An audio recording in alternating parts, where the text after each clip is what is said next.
Terapi sendiri Pak. Fobia apa sih fobia? Dan tepat ya. Aku di terapi loh. Terapi memahami langsung berani. Apa juga lemon kuning ini fobia. Enggak serius mau terapi fobia. Kita kalau ada yang fobia nanti saya praktekkan fobia. Terapi fobia. Fobia apa aja? Kalau fobia ular itu gimana? Fobia ular, Ya. kesal dengan fobia suami. Oh, bukan.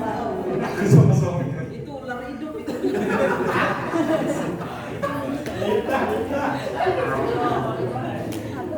Pertanyaan kedua, nah kalau Ustaz kapan tidak ditambahkan? Titik meridian ini. Ustaz ada yang nanya kalau fobia takut berlebihan katanya. Iya, fobia itu takut berlebihan. Ya, makanya. Takut apa? Takut apa? Spesifiknya Takut berlebihan takut apa? takut ditagih hutang.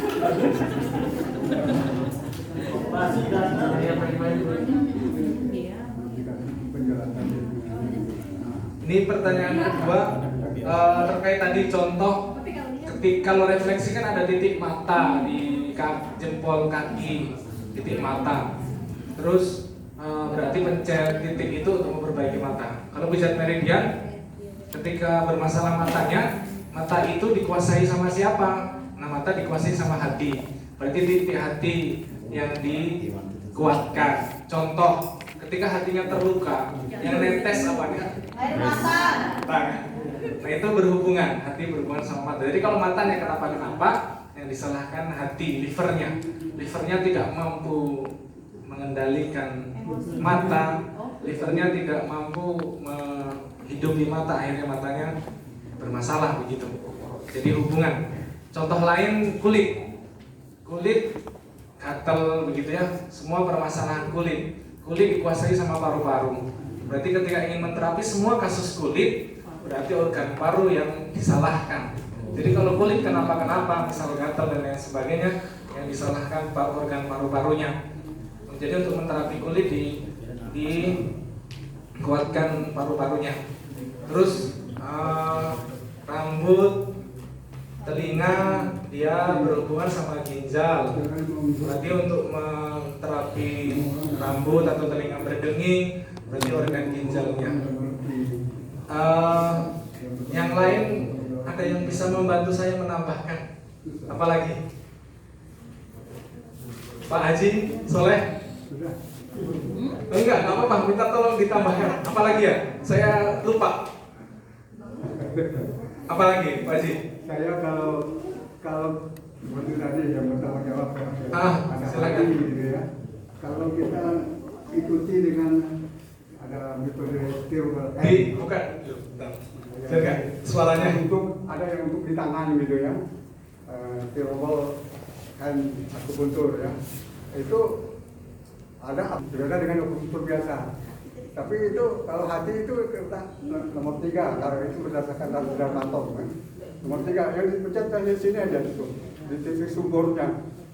Yang Ya, kalau hati, kalau yang tadinya apa namanya, tapi hatinya dulu dianukan, nanti ada rumusnya, lalu semua ada titik dianukan. oh pakai akupuntur Ya, hatinya dulu yang dianukan. Kalau di mereka, tangan atau di kaki? di kaki juga bisa, tapi alatnya beda sedikit. Oh pakai ujung itu ya? Iya, kata yang gini aja cukup. Kalau Pakai bolpen. Kalau paru-paru dipakai ini, yang jari manisnya, yang tadi. Jari manis tadi yang pingsan itu juga bisa pakai ini, di samping elektrik. Ini juga bisa. Jadi kalau ada yang mau dibuktikan, saya buktikan di sini. Pasti dia. Oh gitu. Nah yang itu, yang hubungan organ. Ya. Yang hubungan organ tadi, hati, mata, hati, kulit, paru-paru, rambut, telinga, ginjal. Ada lagi yang bisa menambahkan, membantu? Kalau kulit itu karena kaitannya yang paru-paru, maka dia harus ambil dari sini. Dari sini dulu 4, 2, 3, 5, 1. Ada rumusnya. Terus apa lagi? Itu yang berhubungan.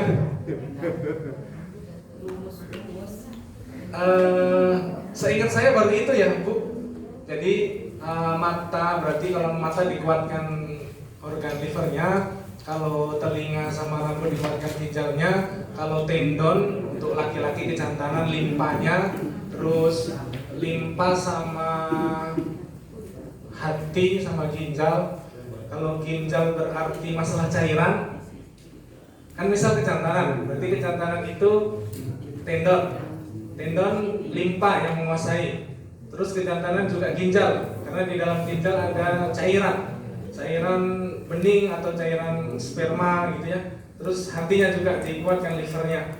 Ketiga organ itu untuk kejantanan. Kesuburan juga, kesuburan berarti masalah cairan, masalah ginjal. Terus hati juga. Jadi langsung disangkutkan ke organnya. Organ hati itu menguasai apa saja gitu. Seingat saya baru itu sebenarnya banyak kalau di sini saya Abu Muhammad di Radio Roja itu buku 1 sampai buku 5. Ada buku 1 sampai buku 5 itu 2 tahun. Nah, saya harus buka buku itu.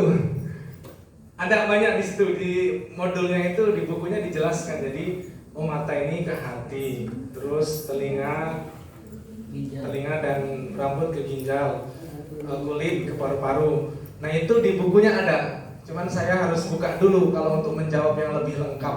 Atau mungkin ibu bisa japri saya. Nanti saya diingatkan kalau udah nyampe Jakarta. Saya tak buka kitabnya, saya cari halaman itu.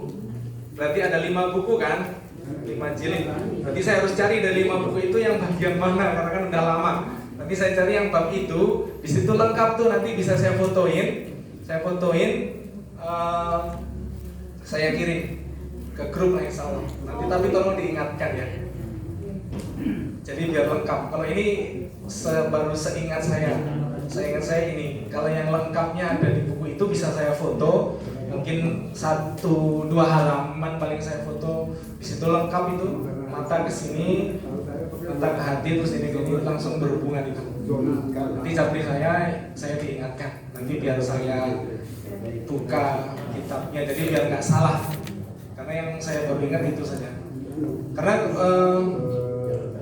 guru saya itu ahli banget beliau pakai suara sudah tahu ini orang hamil gitu. Orang hamil ngecek dari suara. Selamat ya Bu. Loh kenapa? Hamil gitu. Padahal dari suara itu. Jadi beliau mengobati Syekh Saudi. Syekhnya lagi ngisi kajian kan. Ini Syekhnya lagi ngisi kajian. Coba didiagnosa dari suaranya kan. Terus diobatilah sama beliau. Bismillah Allah sembuhkan, dikasih hadiah haji sama Syekh Saudi itu. Jadi beliau hajinya karena berhasil mengobati Syekhnya itu. Terus beliau juga diundang sama kerajaan Malaysia mengobati pemerintahan Malaysia juga. Jadi bisalah kita. Terus tanda-tanda kematian juga beliau tahu. Beliau biasanya kalau lihat lidah begitu ya, kalau lihat pasien terus pasien ini udah ada tanda-tanda kematian, beliau nggak berani apa-apain, nggak berani dipegang-pegang. Jadi cuma dikasih gini saja, bilang ke saudaranya, jangan pergi jauh-jauh. Ini bulan-bulan ini akan ada peristiwa yang besar. Cuman pesan begitu doang. Itu belum paham, keluarganya belum paham. Maksudnya Ustaz? Ya pokoknya begitu. Ini akan ada peristiwa yang besar, yang penting sebulan ini jangan pergi kemana-mana. Dan beneran gitu. Jadi kelihatan karena saking ada ya itu di kitab Ibnu Qayyim al-Jauziyah ada. Ya nanti bisa dipelajari. Itu belum selesai soalnya. Karena kitabnya beliau banyak sekali. Kitab pengobatan. Kan beliau kan ahli pengobatan klasik ya, pengobatan klasik yang Tibu Nabawi. Yang suka dengerin Radio Roja, Sensei Abu Muhammad Faris Al-Qiyah di situ. Tiap Rabu beliau kajian itu. Nah, beliau diagnosanya. Mungkin sama-sama ngasih kunyit jahe atau apa, tapi takaran racikannya itu yang membedakan gitu. Takarannya itu yang kita juga belum bisa gitu. Nanti gitu ya Ibu, minta tolong diingatkan saya biar buka buku untuk menjawab pertanyaan itu. Karena yang di buku lebih lengkap. Saya baru ingat itu saja. Terus yang ketiga, migrain. Kalau migrain nanti bagus diterapi lintas saja.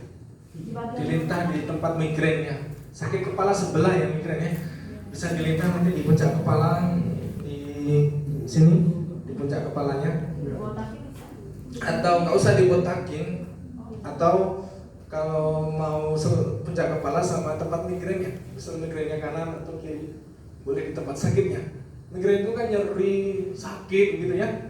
Kita tidak hanya butuh pemijatan saja, tapi juga kita butuh asupan, input. Jadi pengobatan itu dibagi 3. Ini boleh di atas ini, di atas kursi. Meja. Relawan. Jadi pengobatan dibagi 3 ya. Pengobatan dibagi 3. 1 itu input, 2 output, 3 sistem. Nah tadi migrain itu kan sakit ya, nyeri. Berarti ketika sakit nyeri kita butuh asupan, asupan yang mengurangi atau menghilangkan rasa nyerinya tersebut. Contohnya apa? Nah lintah punya enzim anestesi, obat bius, pereda rasa nyeri, pereda rasa sakit. Nanti ketika lintah digigitkan di tempat sakitnya tadi, entah itu karena migrain, vertigo, atau sakit yang lainnya, semua yang bermasalah dengan nyeri, semua yang bermasalah dengan sakit, nanti digigitkan di tempat sakitnya itu. Kalau migrainnya di kanan, gigitkan tempat kanan, migrainnya di kiri, gigitkan tempat kiri. Atau kalau sakit semuanya puncak kepala, atau boleh double juga nggak apa-apa. Jadi dipijat juga boleh. Cuman kalau lebih pasnya, kalau semua rasa nyeri, semua rasa sakit pakai asupan, diberi asupan enzim pereda rasa nyeri tersebut. Kalau input di sini apa? Herbal, lintah. Jadi minum herbal ya, input, lintah juga masuk pengobatan input. Terus kalau output di sini bekam, fasdu, lintah juga masuk. Sistem contoh tulang bergeser dibalikkan lagi, terus patah tulang dibenerin, nah itu sistem. Seperti PAZ, kiropraksi. Sistem berarti PAZ, kiropraksi, apalagi PTB gitu ya. Jadi kalau lintah itu masuk 2 ini, input iya, output iya. Jadi inputnya lintah dia memasukkan enzim. Nah enzimnya ini yang bermanfaat, dan outputnya dia mengeluarkan darah kotornya atau penyakitnya. Jadi kalau migrain saya lebih banyak pakai lintah. Kalau yang efektif ya, yang cepat begitu. Kalau pakai pijat saya boleh, pakai pijat juga boleh. Tapi untuk mengurangi rasa nyeri dan rasa sakitnya, kita pakai lintah. Karena lintah ada enzim yang memasukkan ke tubuh kita untuk menghilangkan rasa nyeri atau rasa sakitnya.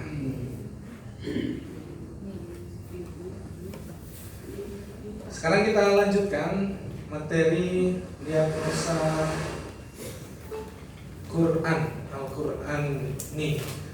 Ini materi guru saya, Ustadz Nadif Halyani dari Jawa Timur, Ruqyah Learning Center LLC.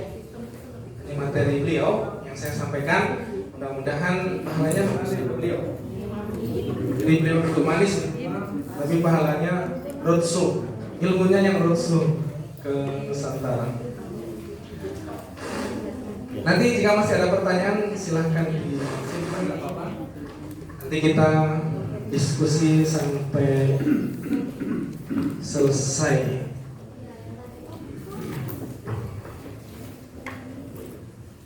Ini tanah, ini pohon,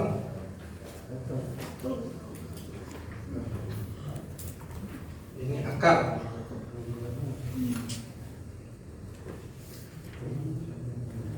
Pohon ini, batang ini saya ibaratkan semua teknik terapi. Semua teknik terapi apa aja di sini? Ada tadi yang kita pelajari, ada bekam dan lain sebagainya lah. Pokoknya semua teknik pengobatan. Terus daunnya ini semua penyakit ini daunnya. batang ini teknik terapinya. Nah, akarnya ini apa? Jiwa, batin, hati. Nah, pohon ini akan kuat kalau akarnya kuat. Pohon ini akan kuat kalau akarnya kuat. Kalau akarnya lemah, pohon kena angin langsung ambruk. Nah, sekarang di Indonesia, di komunitas terapis kita lebih banyak pelatihannya di sini, di Batang. Lebih banyak pelatihannya di Batang ini. Pelatihan Batang ini banyak banget. Semua teknik terapi dari A sampai Z. Terus penyakit juga banyak. Pelatihan tentang penyakit. Ini kan penyakitnya nih. Penyakit dari stroke sampai yang lainnya sampai Z. Nah, kita banyak pelatihan tentang mengupas penyakitnya dan mengupas teknik terapinya, skillnya. Nah, padahal penyakit di sini akan berpengaruh obatnya atau kesembuhannya ketika akarnya di sini kuat, jiwanya, hatinya. Begitu juga teknik terapi di sini. Sehebat apapun teknik terapi kita, kalau sininya rapuh, maka ini akan roboh juga. Nah, akhirnya kita holistik, menyeluruh, kita menguatkan akarnya dulu. Habis itu teknik terapinya, baru nanti penyakitnya. Jadi materi hari ini kita akan membahas akar ini. Akar, batin, jiwa, hati. Kita akan bicara tentang masa lalu kita. Kita akan bicara tentang masa kecil. Kita bicara masa remaja dan masa saat ini. Makanya ini harus dicatat, ini banyak materinya, banyak catatan hari ini. Nanti cara terapinya nanti ya, mungkin agak sorean pada asal cara terapinya. Sekarang saya menjelaskan teorinya dulu. Ini dia tidur.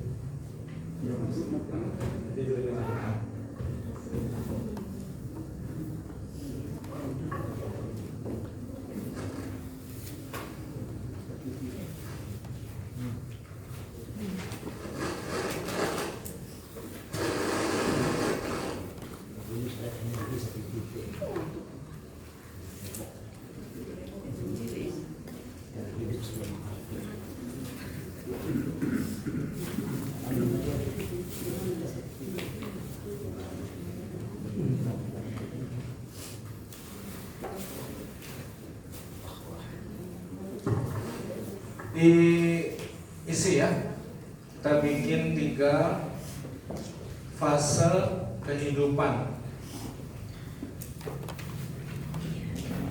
bikin 3 bagan.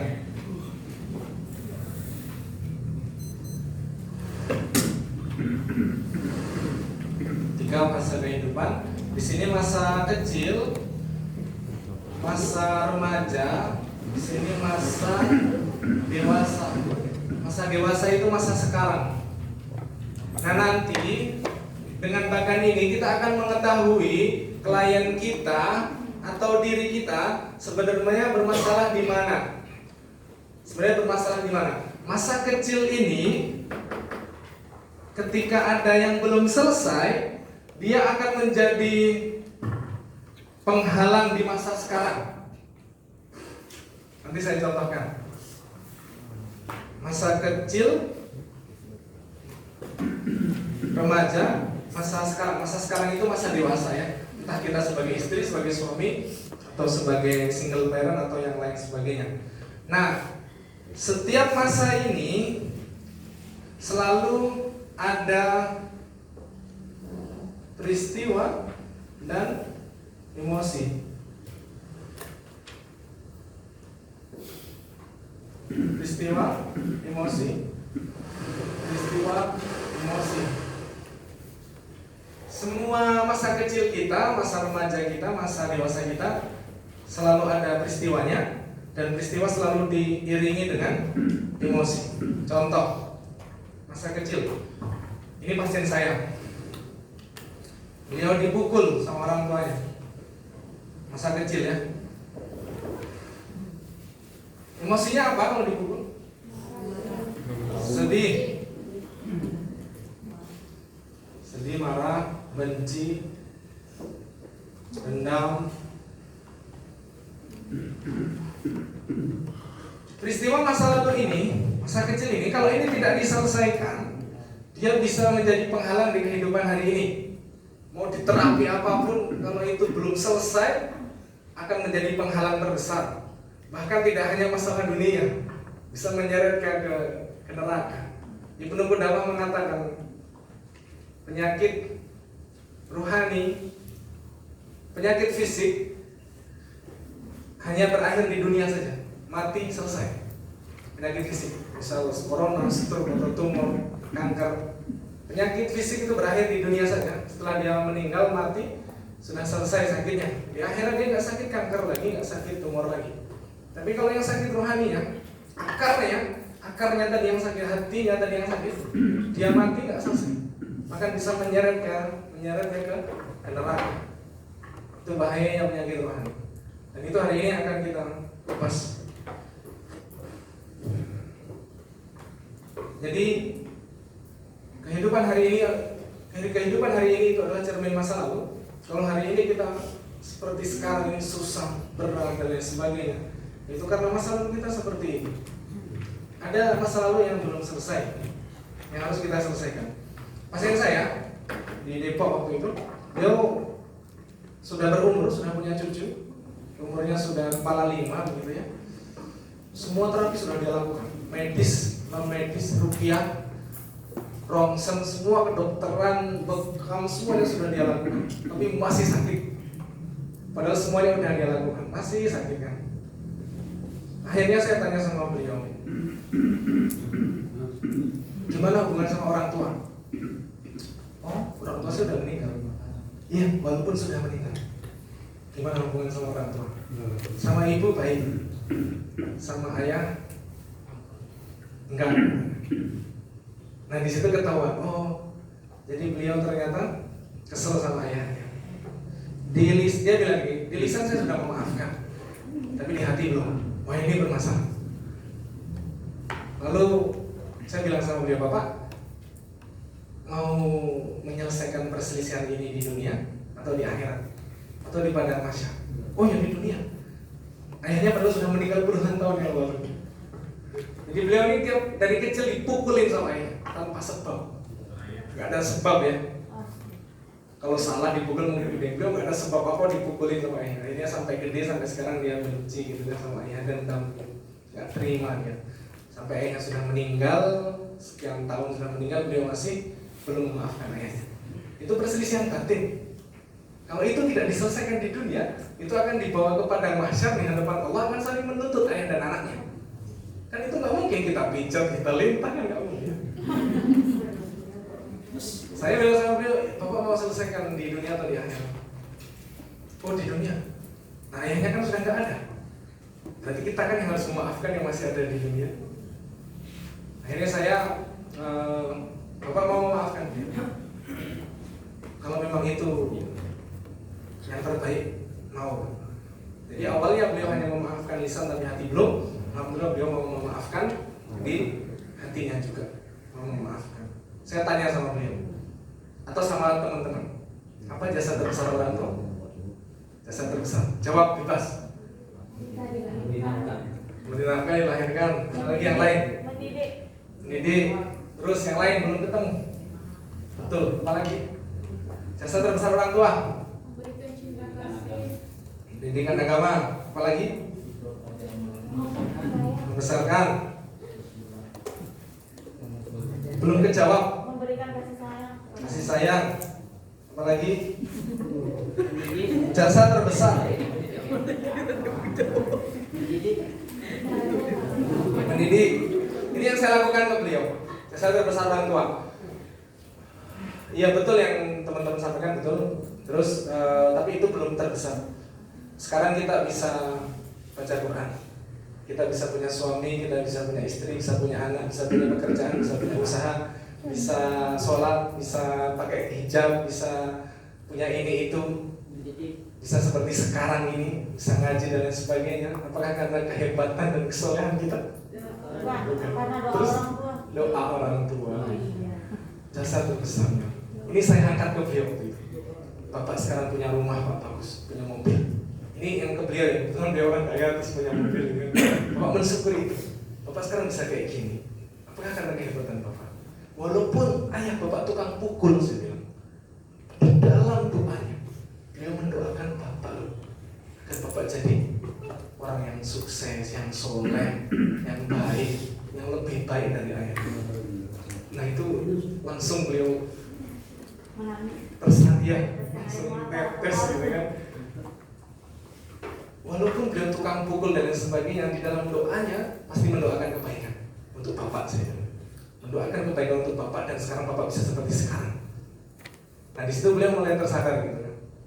Nah jadi untuk keluar kata maaf di hati tadi, tidak hanya kita maafin gitu, tapi harus kita gali poin-poin yang membuat dia mau memaafkan gitu kan.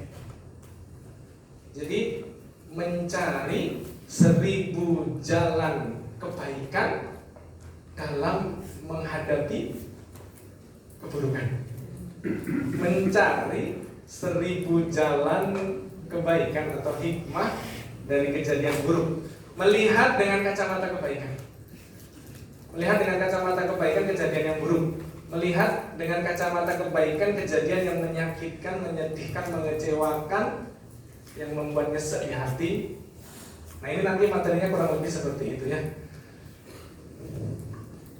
Nah kalau itu tidak diselesaikan, terapi sehebat apapun menjadi penghalang untuk proses kesembuhannya beliau. Dan itu tidak hanya urusan dunia tapi juga urusan akhirat. Makanya pengobatannya kita tadi tidak hanya ngurusin sembuh sehat saja, tidak hanya ngurusin teknik terapi saja, tapi juga bagaimana kita itu selamat di dunia dan di akhirat. Itu contohnya masa kecil.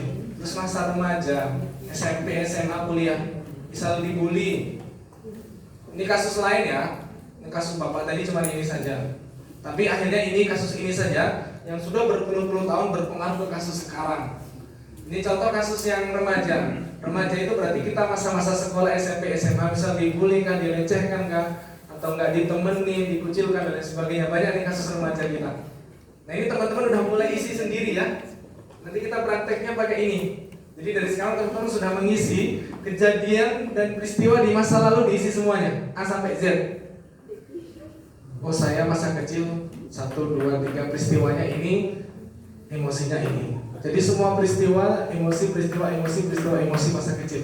Nanti kita tahu, oh saya ternyata bermasalah di masa kecil. Akhirnya sekarang hadir di masa sekarang. Ini jadi teman-teman dari sekarang sudah menulis masa kecilnya itu ada peristiwa dan kejadian apa saja. Masa kecil. Nah terus masa remaja SMP, contoh ini ditulis semuanya. Berarti kalau dibully emosinya apa? Emosi itu rasa, sisi perasaan. Rasanya gimana? Dibully berarti di sini sedih, marah, benci, minder, jadi kan enggak. Jadi putus asa, jadi lemah. Kalau masa sekarang biasanya yang banyak kasusnya, masa sekarang biasanya sama kalau ibu-ibu nggak dianggap sama suaminya, terus bukan nggak dianggap, maksudnya nggak dihargai gitu ya, atau KDRT boleh gitu ya, atau kalau masa dewasa biasanya kasus-kasus dengan keluarga gitu ya. Jadi kalau KDRT sisi emosinya sedih, berontak tapi nggak bisa berontak karena kalah gitu kan, marah, kecewa. Nah nanti kita ketahuan kita tuh bermasalah di masa kecil, masa remaja atau masa dewasa, atau tiga-tiganya gitu, atau tiga-tiganya. Nanti kita bisa memetakan, oh saya ternyata bermasalah di sini. Berarti saya harus menterapi ini dan ini. Nah ini nanti dihubungkan sama Al-Quran. Kasus ini.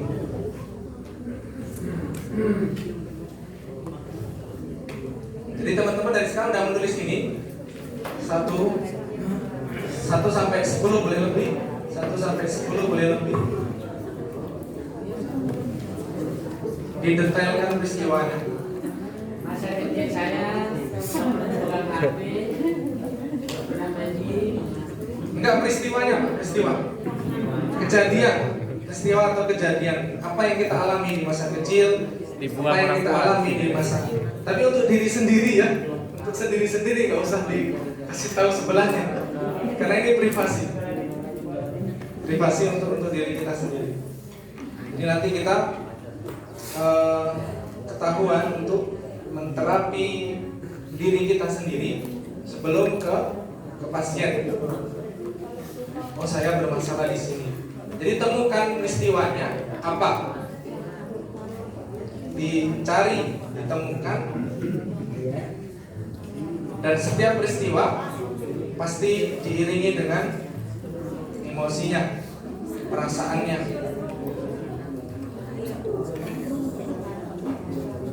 Jadi ini untuk melacak hati kita.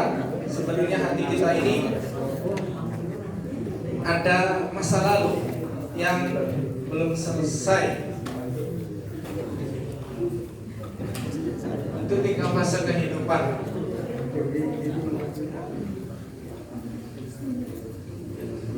Udah ditulis ya? Saya mau ganti. bahagia masa kecil.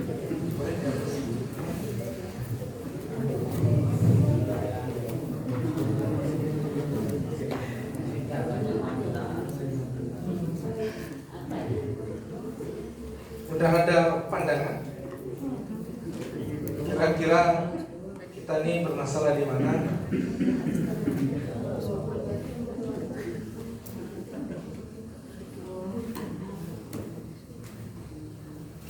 Tadi bagian pertama, bagian kedua ini gabungan dari bagian pertama tadi. Memori.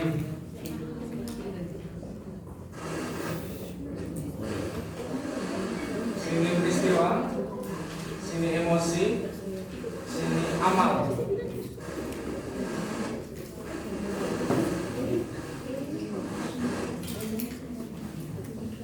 Berarti peristiwa ini gabungan dari 3 fase tadi.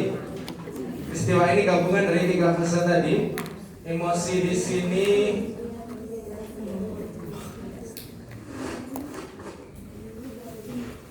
emosi di sini sisi batin, perasaannya. Di sini amal. Amal itu apa? Sikap. Tindakan, action. Sikap boleh atau amal atau tindakan.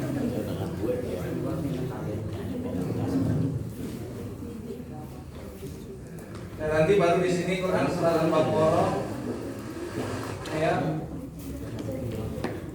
16. Sudut pandang kebaikan.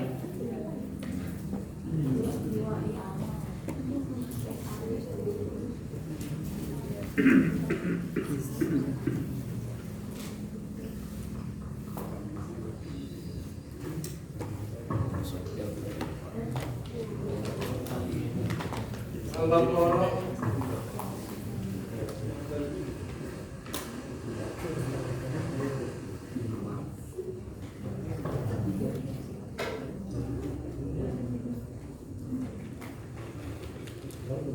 boleh jadi kamu tidak menyukai sesuatu padahal itu baik bagimu.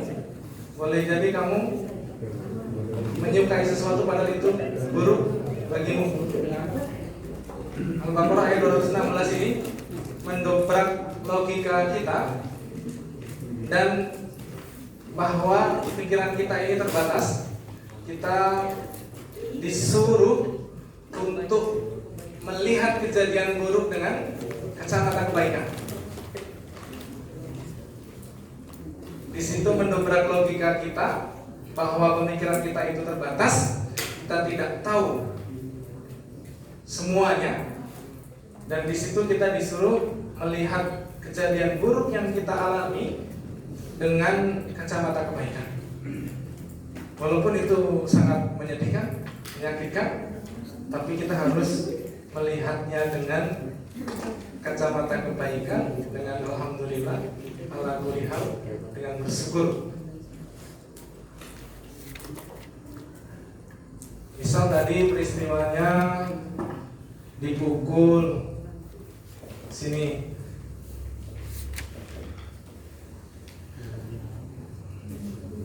emosinya berarti sedih, marah, benci, dendam gitu ya. Berarti apa yang mau kita lakukan di sini? Sikap, amal, tindakan. Yang pertama merubah sudut pandangnya dulu. Sudut pandangnya kita rubah bahwa kejadian buruk ini ada hikmahnya. Apa hikmahnya?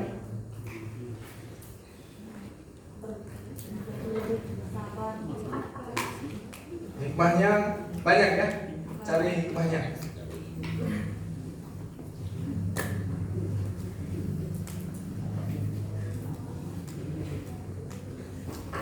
Jadi yang pertama, pemahaman kita, sudut pandang kita tentang kejadian buruk ini harus kita bikin positifnya, bikin husnuzonnya, bikin kacamata kebaikannya.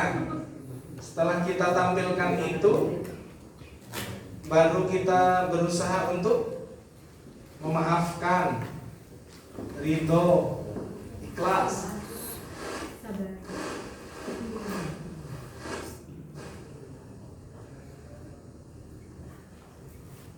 Tapi saya masih berat untuk ridho, untuk ikhlas.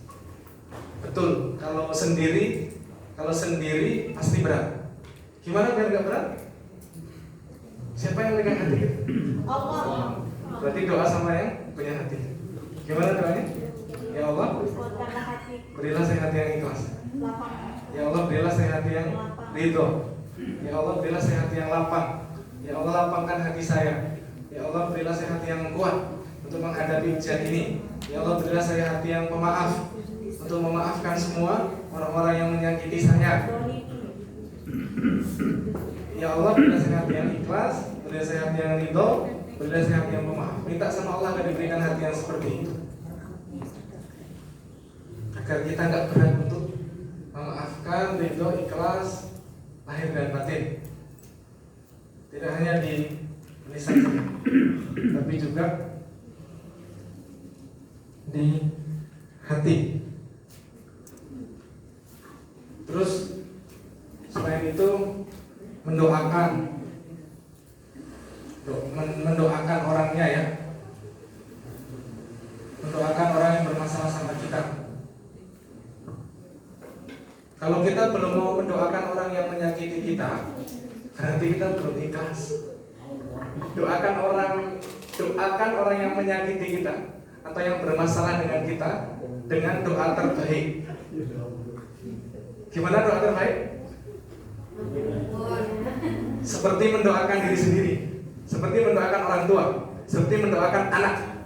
Nah, itu doa terbaik. Nah, kita sekarang berusaha mendoakan orang yang menyakiti kita dengan doa terbaik. Musuh kita gitu, jangan musuh.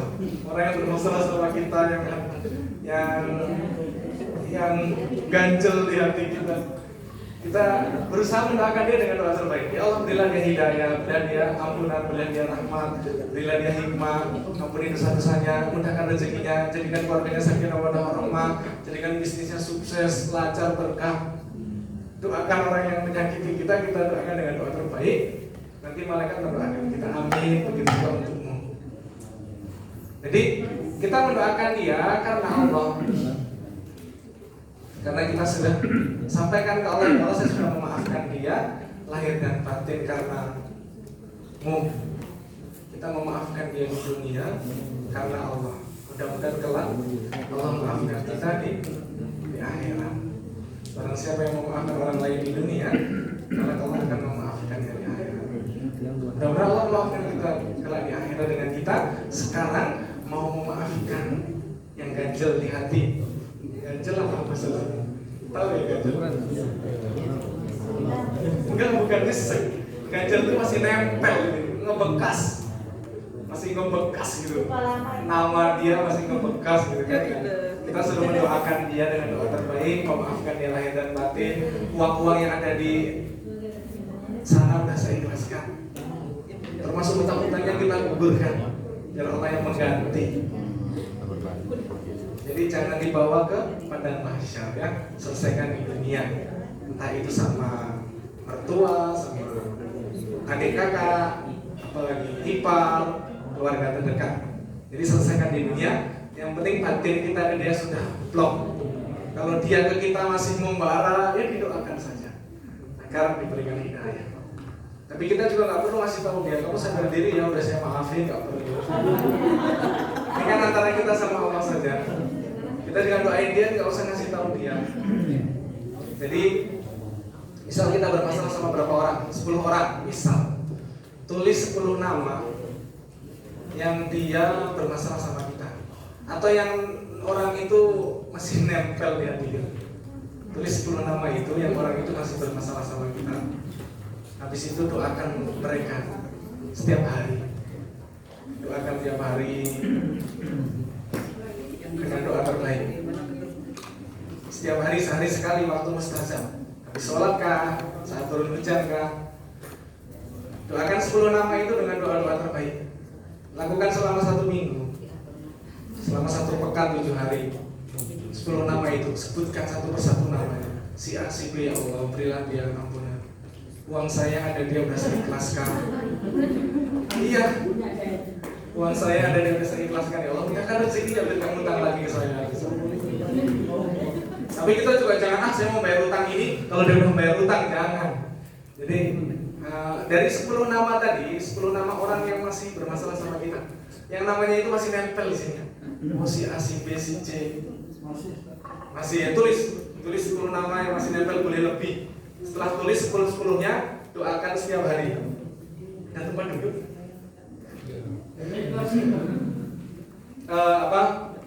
Tulis 10 nama itu yang masih nempel di hati kita. Setelah itu doakan dia setiap hari. Doanya gimana? Seperti tadi. Ya Allah berilah hidayah, ampunan, rahmat, jadikan keluarganya sakinah mawaddah warahmah, rezekinya berkah, sukses, mulia. Jadi doakan dengan doa-doa terbaik. Setiap hari, sehari sekali waktu mustajab. Terima kasih. Di waktu mustajab doakan dengan doa terbaik. Setelah dilakukan selama 7 hari, 1 pekan, evaluasi. Dari 10 nama itu, setelah kita doain selama 1 minggu, mana yang masih ganjel? Kok ganjel? Mana yang masih nempel? Dari 10 nama. Tadi kan kita seminggu doain 10 nama itu. Dari 10 nama itu kita evaluasi.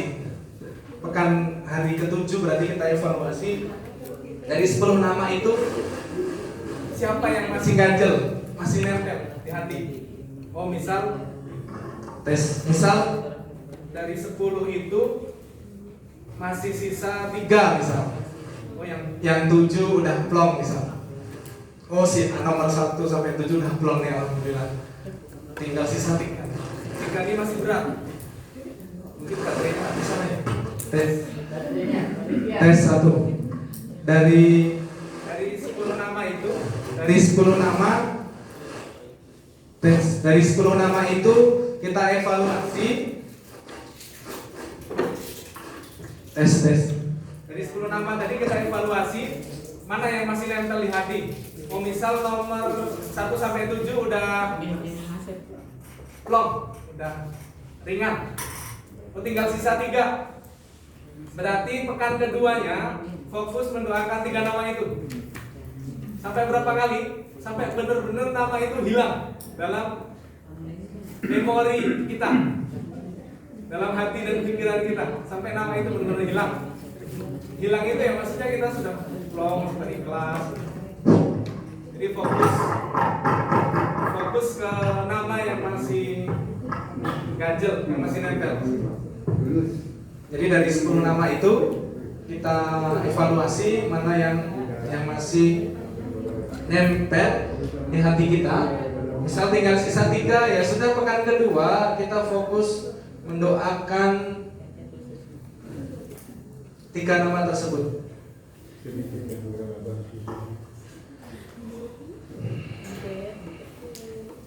Itu ya.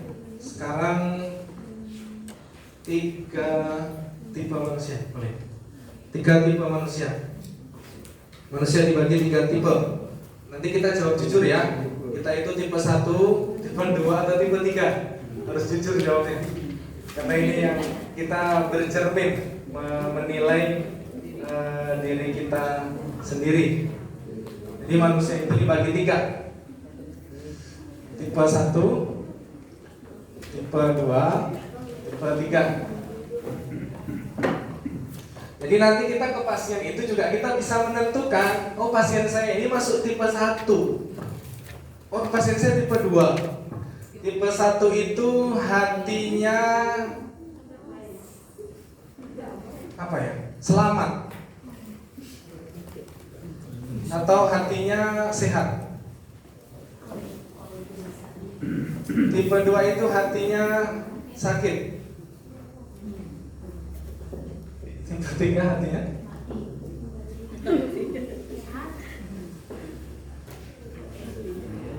kalau tipe 1 biasanya dia siap menerima nasihat, siap berubah, dia positif pikirannya, hatinya dia bersih, hatinya dia penuh takwaan, dia siap diajak berubah, siap dinasihati, dadanya lapang. Tipe 1 ini lapang dada, berjiwa besar, jiwa besar, lapang dada. Tipe 1 ini. Kalau tipe 2 ini hatinya sakit, kadang dia belum stabil, naik turun. Dia belum stabil, naik turun. Kadang dia terima nasihat, kadang dia cepat untuk diajak berubah, kadang dia balik lagi ke kesalahannya. Jadi masih belum istiqomah. Tipe 2 ini perlu dibimbing begitu, dimentoring, dibimbing pelan-pelan. Dibimbing pelan-pelan karena dia kadang jiwanya belum stabil, dia kadang masih bingung, dia naik turun, dia berubah-ubah. Kadang dia bisa diajak berubah baik, kadang dia balik lagi ke kesalahannya. Makanya harus dibimbing agar dia benar-benar bisa naik tingkat ke tingkat 1. Jadi tipe 2 ini kita ajak untuk naik ke tipe 1. Tipe 2 ini perlu waktu, step by step diajak untuk berubah. Jadi kita bimbing perlahan untuk bisa naik ke tipe 1. Kalau tipe 3 ini dia biasanya keras kepala. Makanya salah satu sifat penghuni neraka itu kan keras kepala. Terus ngeyel ya. Ngeyel apa bahasa sini? Pagah. Kalau bahasa Jawa ngeyel. Jadi dia sudah punya pembenaran, ciri-cirinya pembenaran, mencari pembenaran apa yang dia lakukan. Jadi dia cari pembenaran, membenarkan semua tindakannya. Dia nggak terima nasihat. Tipe 3 ini jangan diceramain dulu. Kalau diceramain pasti langsung bukan langsung apa? Nggak diterima gitu. Dia langsung ngeblok, langsung mencari pembenaran yang lainnya. Jadi tipe 3 ini jangan diceramain dulu, karena dia sudah punya pendapat sendiri, punya keyakinan sendiri tentang apa yang dia lakukan. Dia nggak nerima nasihat, biasanya dia keras, bersikuku keras dengan pendapatnya, tidak diajak berubah, masih agak berat. Terus gimana dong kalau tipe 3 ini? Kalau tipe 3 ini ya kita perlu melibatkan orang-orang terdekatnya. Kalau dia seorang istri berarti libatkan suaminya. Kalau dia seorang anak libatkan orang tuanya. Kalau dia seorang suami libatkan anak-anaknya, istrinya, keluarganya. Libatkan orang-orang terdekatnya, minta doa ke mereka agar mereka mau mendoakan yang tipe 3 ini. Jadi libatkan orang-orang terdekatnya agar mau mendoakan agar mau mendoakan yang orang tipe 3 ini agar diberikan hati yang baik, agar diberikan hati yang ikhlas, yang ridho untuk menerima nasihat atau menerima petunjuk. Jadi libatkan orang-orang terdekatnya kalau orang-orang tipe 3, atau ajak dia untuk mensyukuri yang ada dulu. Jangan langsung masuk ke kasusnya. Orang-orang tipe 3 ini kalau kita langsung masuk ke kasusnya, langsung kita debat sama dia. Dia akan cari pembenaran terkait apa yang dia lakukan. Jadi jangan masuk ke kasusnya dulu. Ajak dia untuk mensyukuri yang ada. Misal mensyukuri suaminya, mensyukuri anaknya, atau keluarganya, atau rezekinya, atau rumahnya. Pokoknya semua yang ada di sekitarnya ini kita ajak untuk mensyukuri. Soalnya pindah ke belakang aja. Ke sana, pojok ya kalian. Pasangkan antena. Nah, yang tipe 3 ini, jadi kita menilai diri kita atau nanti pasien kita, oh saya itu tipe yang 2 misal, berarti saya harus berusaha naik ke tipe 1. Oh saya itu tipe 3, berarti harus banyak istighfar gitu kan, harus berusaha naik ke tipe 2. Tapi kita juga, oh saya ini tipe 1, kan saya suci, kan nggak boleh juga begitu. Kita juga harus merasa diri kita ini banyak salah begitu ya. Kan nggak mungkin kita bilang saya ini orang baik, kan nggak mungkin. Saya ini tipe 3. Jadi kita nih di tipe berapa, kita berusaha untuk naik ke step tipe 2 atau naik ke tipe 1. Berarti kalau tipe 1 kita bisa langsung masuk nasihat, masuk ceramah, bisa langsung. Tipe 1 dia siap untuk diarahkan. Kalau tipe 2 perlu dibimbing gitu. Nasihat masih dia terima, perlu dibimbing tapi nggak bisa dilepas. Tipe 2 nggak bisa dilepas, dia perlu dibimbing, di mentoring. Kalau tipe 3 belum bisa tuh dinasihati, pakai yang lain dulu. Apa diajak baca Quran dulu bareng, baca Quran bareng, atau diajak mensyukuri dulu, libatkan orang-orang terdekatnya, suruh mensyukuri yang ada saat ini.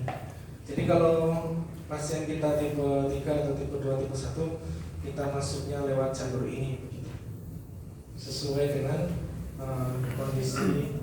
kondisi beliau. Jadi teman-teman dari sekarang sudah menulis peristiwanya apa saja, emosinya, peristiwanya lebih banyak lebih bagus, emosinya dan sikap amal apa yang akan dilakukan dengan kejadian ini. Misalnya saya belum mau memaafkan, ya berarti harus istighfar, harus minta sama Allah agar diberikan hati yang pemaaf.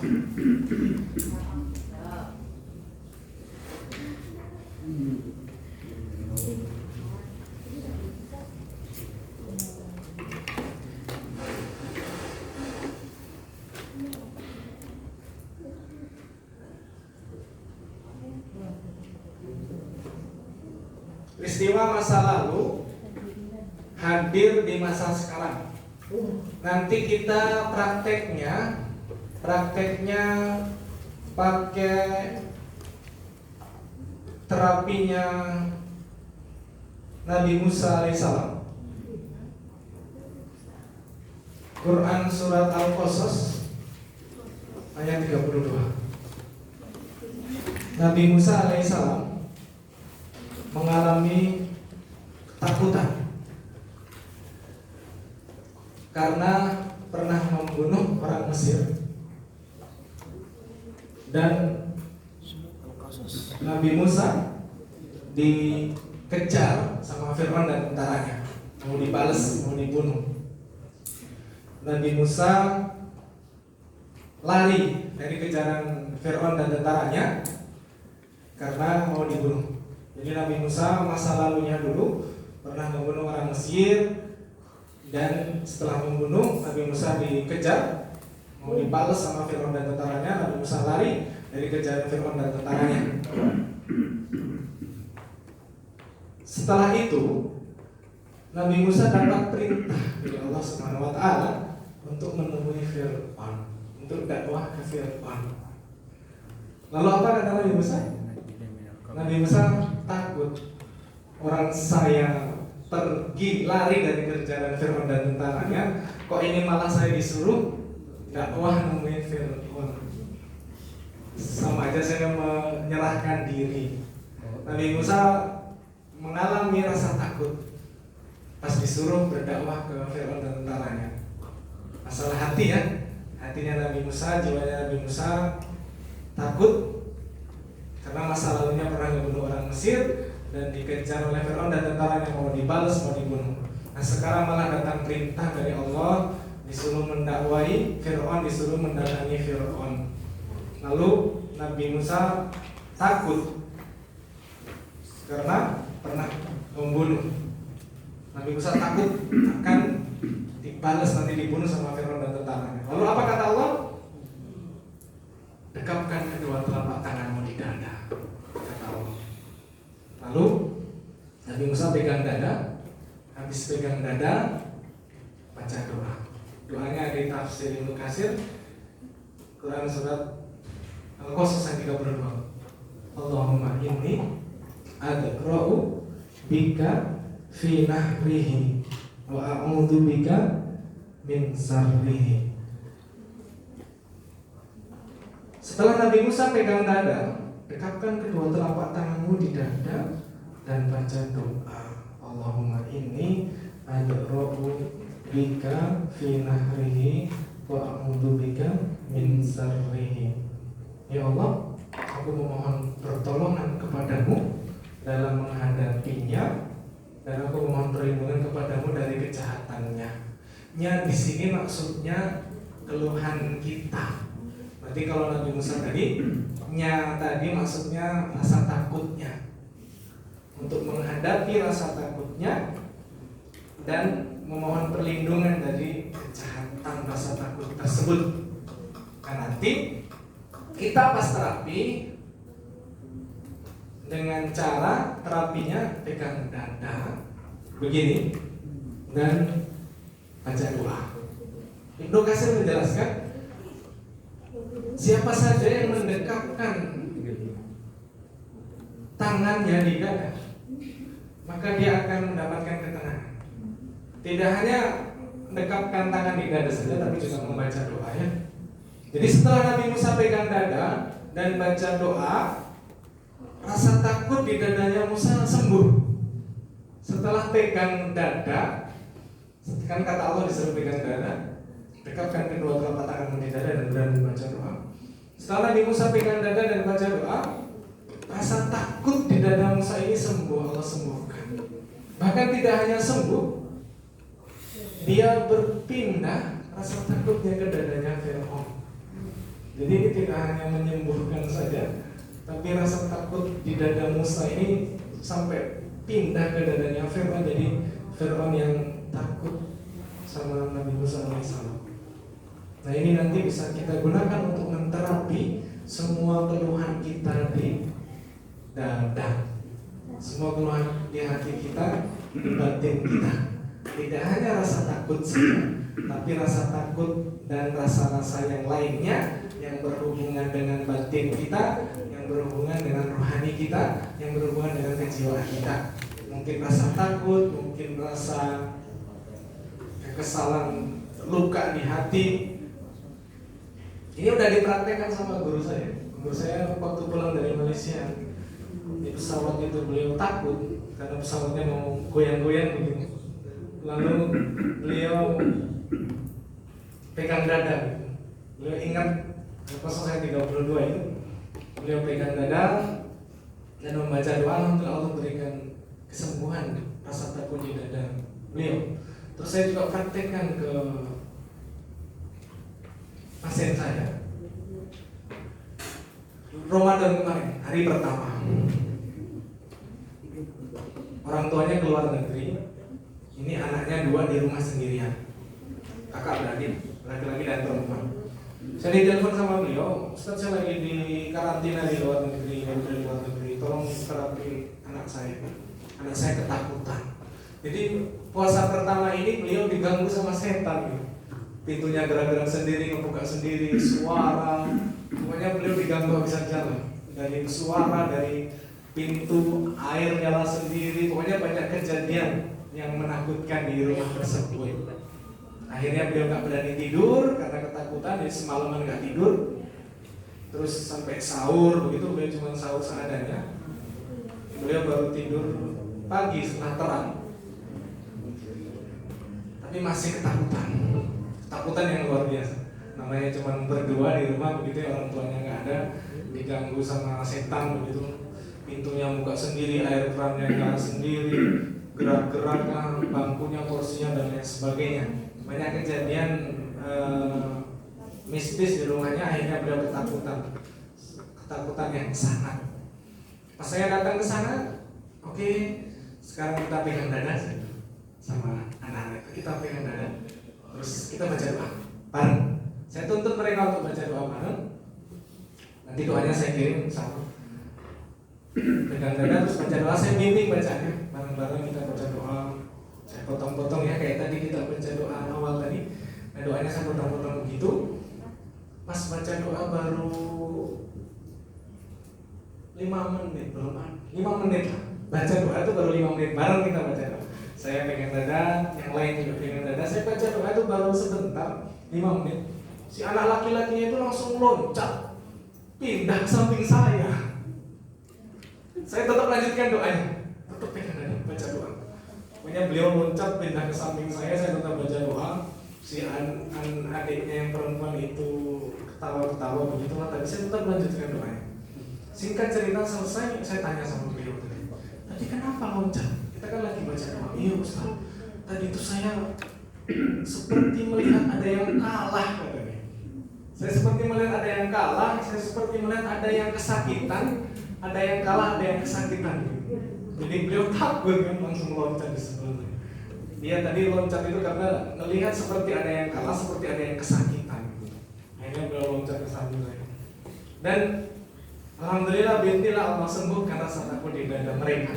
Yang mereka awalnya sangat ketakutan udah mulai tenang. Terus kasus yang lain, anak pasien pas ke supermarket dia nggak berani turun ke supermarketnya, dia mau di mobil saja, takut katanya. Dia nggak berani turun dari mobil karena takut. Akhirnya si ibu ini ingat kan pasien saya, Dek, ingat kata Ustaz kemarin, pegang dada. Jadi ibu ini ngajarin anaknya suruh pegang dada, terus baca doa. Habis itu rasa takut di dada anaknya sembuh. Akhirnya beliau berani turun ke supermarket. Jadi kita nanti terapinya ya terapi doa. Kita membaca doa bareng-bareng. Terus pas ke pasien juga kita bimbing pasien untuk baca doa bareng. Nanti kita praktekkan pada asal insyaallah cara prakteknya. Jadi terapi kejiwaan ini karena masalah rohani, masalah di hati, maka kita menterapi seperti kisahnya Nabi Musa alaihissalam saat mengalami ketakutan. Bisa kita gunakan untuk menterapi semua gejolak perasaan yang ada dalam diri kita. Entah itu rasa sakit, rasa kecewa, amarah, memendam kekesalan, memendam keburukan. Pokoknya dadanya serasa penuh begitu, serasa sesak dengan beban di batin, di pikiran. Nanti dengan mendekapkan kedua telapak tangan di dada dan membaca doa, mudah-mudahan Allah berikan kesembuhan untuk rasa takut atau rasa-rasa yang mengganggu di hati kita agar disembuhkan oleh Allah Subhanahu wa taala. Jadi nanti terapinya seperti itu, sederhana saja. Kita pegang dada, pakai tangan kanan boleh, dua-duanya juga boleh. Saya biasanya pakai tangan kanan saja. Saya sudah lakukan ini kurang lebih berapa ya? Setahun kalau nggak salah, setahun atau 2 tahun. Jadi saya bimbing pasien yang untuk pegang dada bareng-bareng sambil kita baca doa. Dan itu efeknya insya Allah luar biasa begitu. Jadi teman-teman yang masih misal minder untuk bacain begitu ya, nanti tinggal sambil baca saja gini nggak apa-apa. Mungkin kalau rukyah takut begitu ya, nah ini kita tinggal baca doa bareng-bareng. Doanya juga pendek-pendek. Nanti doanya yang tentang hati, doa-doanya yang tentang hati. Doa-doa dari Nabi yang tentang hati, untuk kebersihan hati, untuk ketakwaan. Misal Allahumma ati anfusana taqwaha. Ya Allah, berikan ketakwaan kepada jiwaku. Wa zakkiha fa anta khairu man zakkaha anta waliyuha wa maulaha. Ya Allah, berikan ketakwaan kepada jiwaku, sucikanlah jiwaku, bersihkanlah jiwaku. Jadi doa-doa tentang jiwa, doanya berkesesuaian dengan masalah kejiwaan kita. Karena kita lagi menterapi kejiwaan kita, menterapi hati kita, menterapi rohani kita. Jadi nanti doa-doa yang pegang dada itu juga berhubungan dengan kejiwaan kita, dengan rohani kita, dengan hati kita. Plus kita masukkan doanya Nabi Musa alaihissalam saat mengalami ketakutan tersebut. Jadi doanya Nabi Musa alaihissalam, ya Allahumma inni ad'u'u bika fi nahrihi wa a'udzu bika min sarrihi. Nanti itu juga kita baca, ditambahkan doa-doa yang lain yang berhubungan dengan jiwa kita, yang berhubungan dengan hati kita. Misal jiwa kita menyimpan amarah, menyimpan dendam. Nah, berarti di situ kita berdoa, ya Allah, saya berlindung dari keburukan jiwa saya. Karena jiwa saya selama bertahun-tahun ini menyimpan dendam, menyimpan kekesalan, menyimpan amarah, belum memaafkan, belum ikhlas, belum ridho. Allahumma inni a'udzubika min sarri ma amilathu nafsi. Ya Allah, aku berlindung kepadamu dari buruknya perbuatan yang dilakukan jiwaku. Dari buruknya perbuatan yang dilakukan jiwaku, karena jiwaku telah menyukai yang kau haramkan, misal menikmati yang kau haramkan, misal video-video yang buruk, atau misal jiwa kita telah menikmati yang haram, yang Allah larang, yang tidak Allah ridhoi. Jiwa kita telah melakukan keburukan dengan memendam semua kekesalan, amarah, kesedihan yang bertahun-tahun itu masih ada, masih nempel dalam diri kita. Jadi kita baca doa untuk berlindung dari buruknya perbuatan yang dilakukan jiwaku. Kita juga berdoa, Allahumma inni a'udzubika min syarri sam'i. Ya Allah, aku berlindung kepadamu dari keburukan pendengaranku, dari keburukan penglihatan, karena penglihatan saya banyak melihat yang haram, misal. Kita berlindung dari keburukan pendengaran. Ya Allah, saya berlindung dari keburukan pendengaran saya, karena pendengaran saya lebih banyak mendengar hal-hal yang ghibah, misal. Ya Allah, saya berlindung kepadamu dari keburukan lisan, karena lisan saya lebih banyak ngomongin orang, misal. Atau kita juga doa, ya Allah, saya berlindung kepadamu dari keburukan hati, karena hati saya menyukai musik atau daripada menyukai Quran, lebih menyukai apalagi yang Allah larang, yang tidak Allah ridhoi. Hati saya menikmati hal-hal yang tidak Engkau ridhoi, menikmati atau menyimpan rasa amarah, kekesalan, kebencian selama bertahun-tahun. Ya Allah, saya berlindung kepadamu dari keburukan kemaluanku, dari keburukan angan-anganku. Dan nanti doa-doanya yang berhubungan dengan hati, dengan organ-organ yang paling banyak melakukan dosa. Jadi nanti terapi pertama pakai terapinya Nabi Musa alaihissalam dengan cara pegang dada, termasuk menterapi fobia tadi. Makanya tadi kalau ada yang fobia, nanti kita bisa praktekkan terapi fobia. Terapi fobia juga pakai terapi pegang dada ini. Fobia apa saja rasa takut yang berlebihan. Jadi kita praktekkan dengan cara terapi pegang dada ini dan membaca doa. Itu terapi yang pertama. Terus terapi yang kedua, kita pakai Quran surat Nuh ayat 3 sampai 7. Itu terapi mengadu kepada Allah.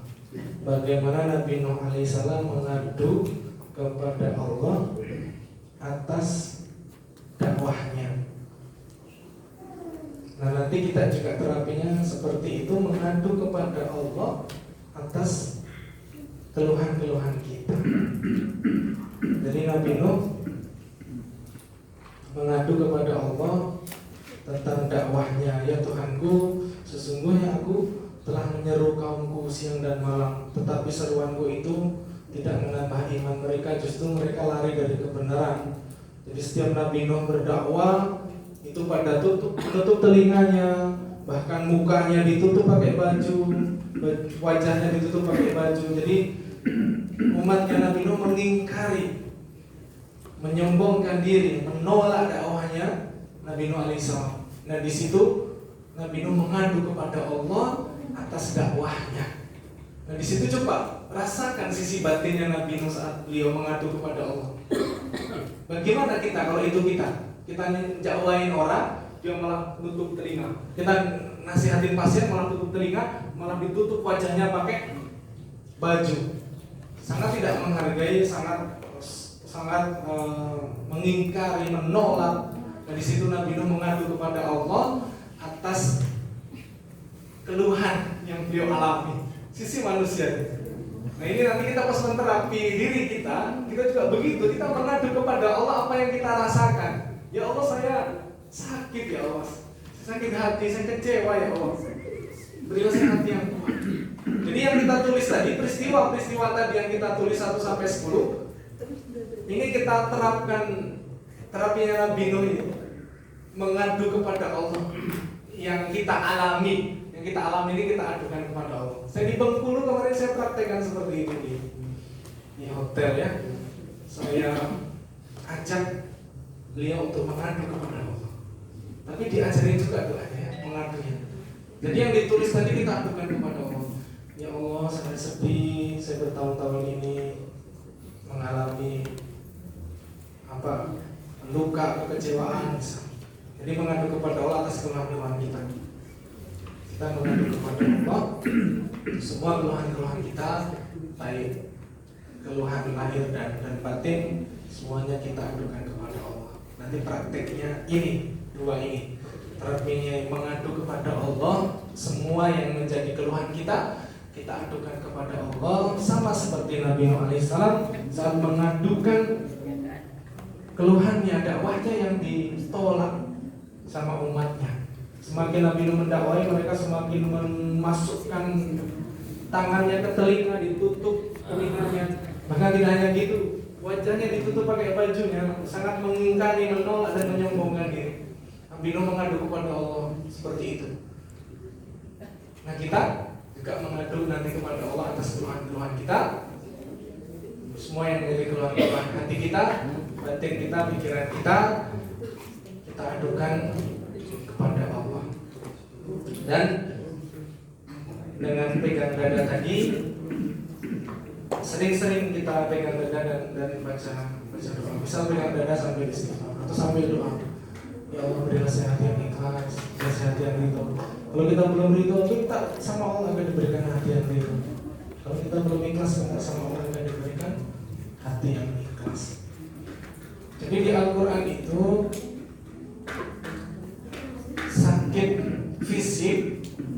sakit fisik selalu dimulai dari sakitnya rohani. Quran surat Yusuf ayat 84. Kisahnya Nabi Yakub alaihissalam. Nabi Yakub alaihissalam matanya buta.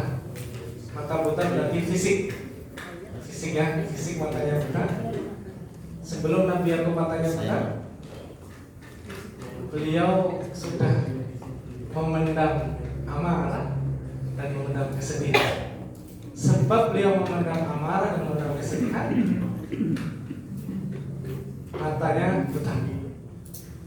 Jadi Nabi Yakub alaihissalam matanya buta gara-gara memandang kekesalan kepada saudara-saudara Yusuf yang membuang Yusuf dan memandang kesedihan karena Yusuf hilang. Nah, kita hari ini tidak hanya memandang kesedihan dan kekesalan saja, yang kita pendam banyak banget. Sedih ia, kesel ia, marah ia, dendam ia, benci ia, semuanya ada, diborong semuanya. Makanya sekarang banyak yang tumbuh gitu. Nah, Nabi Yakub sebelum matanya buta, beliau memendam amarah dan memendam kesedihan. Setelah beliau memendam amarah dan memendam kesedihan, fisiknya sakit, matanya buta. Nah, hari ini kita dalam menterapi fisik, kita nggak boleh menghilangkan sisi batinnya, sisi rohaninya. Kita juga harus dapatkan data itu. Sebenarnya pasien saya ini sisi batinnya gimana? Kita jangan tanya ke pasien itu, ibu ada masalah apa? Oh nggak ada apa-apa. Kalau nanya gitu kurang tepat. Jadi kita tanya begini, maaf ibu, adakah kejadian di masa lalu atau peristiwa yang membuat ibu marah, kecewa, tertekan, kesel? Nah biasanya kalau kita tanya begitu, belum jawab udah tetes matanya. Kalau kita tanya, ibu ada masalah apa? Oh nggak ada apa-apa. Tapi kalau kita tanya kejadiannya, peristiwanya, insya Allah dia akan ingat gitu. Ibu adakah kejadian masa lalu yang membuat ibu tertekan, marah, benci, sedih, kecewa? Oh ya ada Ustaz. Gini, nah mulai itu di situ. Jadi, oh dia jadi bermasalah sama ibu. Berarti gimana caranya kita menguatkan ibu ini kan? Kita kuatkan. Misal kasus yang banyak seorang istri yang mereka tidak sanggup menghadapi suaminya. Ini kasus ini banyak di Jakarta ya. Nggak tahu kalau di sini. Kasus paling banyak masalah rumah tangga. Jadi banyak istri yang mereka tidak sanggup menghadapi suaminya. Kalau kayak gitu gimana cara menterapinya? Kan nggak mungkin kita. Ya sudah bu, gugat saja kan nggak mungkin kan. Kalau kayak gitu kan kita langsung menguatkan ibu ini, suruh menerima takdirnya, mensyukuri suaminya. Gimana caranya? Belajar sama, misal pasien datang nih, seorang ibu yang mengeluhkan suaminya, dia sakit karena suaminya dan lain sebagainya, batinnya terluka, tersakiti, kecewa, sedih gara-gara suaminya. Gimana cara menguatkan dia? Biasanya saya pakai kisahnya Asia, istrinya Fir'aun. Saya kuatkan, ibu belajar jadi Asia. Asia itu punya suami yang buruk, tapi dia di dalam sejarah dikatakan beliau penghuni surga. Asia punya suami yang buruk, tapi Asia tetap soleh. Nah, kita giring si ibu tadi untuk belajar sama Asia agar dia tetap menerima takdirnya punya suami yang buruk dan dia tetap kuat menghadapi ujian terhadap rumah tangganya. Jadi dikuatkan untuk dia belajar menjadi Asia. Asia suaminya kayak gitu, tapi akhirnya dia bisa dijamin masuk surga. Di dalam sejarah dikatakan kita penghuni surga. Karena itu doanya. Apa doanya Asia? Ya Allah bangunkan aku rumah di surga. Jadi ibu nanti kalau dizalimi suami langsung doa seperti itu. Ya Allah bangunkan aku rumah di surga. Alhamdulillah suami saya masih belum seperti Fir'aun. Masih disyukuri kan? Masih disyukuri. Suami kita kan masih lebih baik daripada Fir'aun itu kan disyukuri. Atau gini lah, alhamdulillah masih punya suami. Banyak di luar sana yang pengen suaminya tahu. Meskipun dipoligami.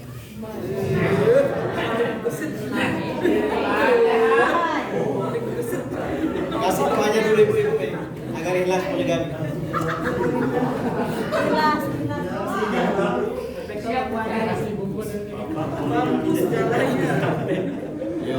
Enggak, maksudnya masih bersyukur ya suami. Karena di luar sana banyak yang mereka siap untuk jadi ketiga, keempat tapi belum dapat. Serius. Jadi masih bersyukur ya suami. Masih apa bersyukur ya? Ustaz, dari yang kedua. Ya Allah. Indahnya berbahasa. Siapa yang saya? Bahaya nih. Kayaknya lagi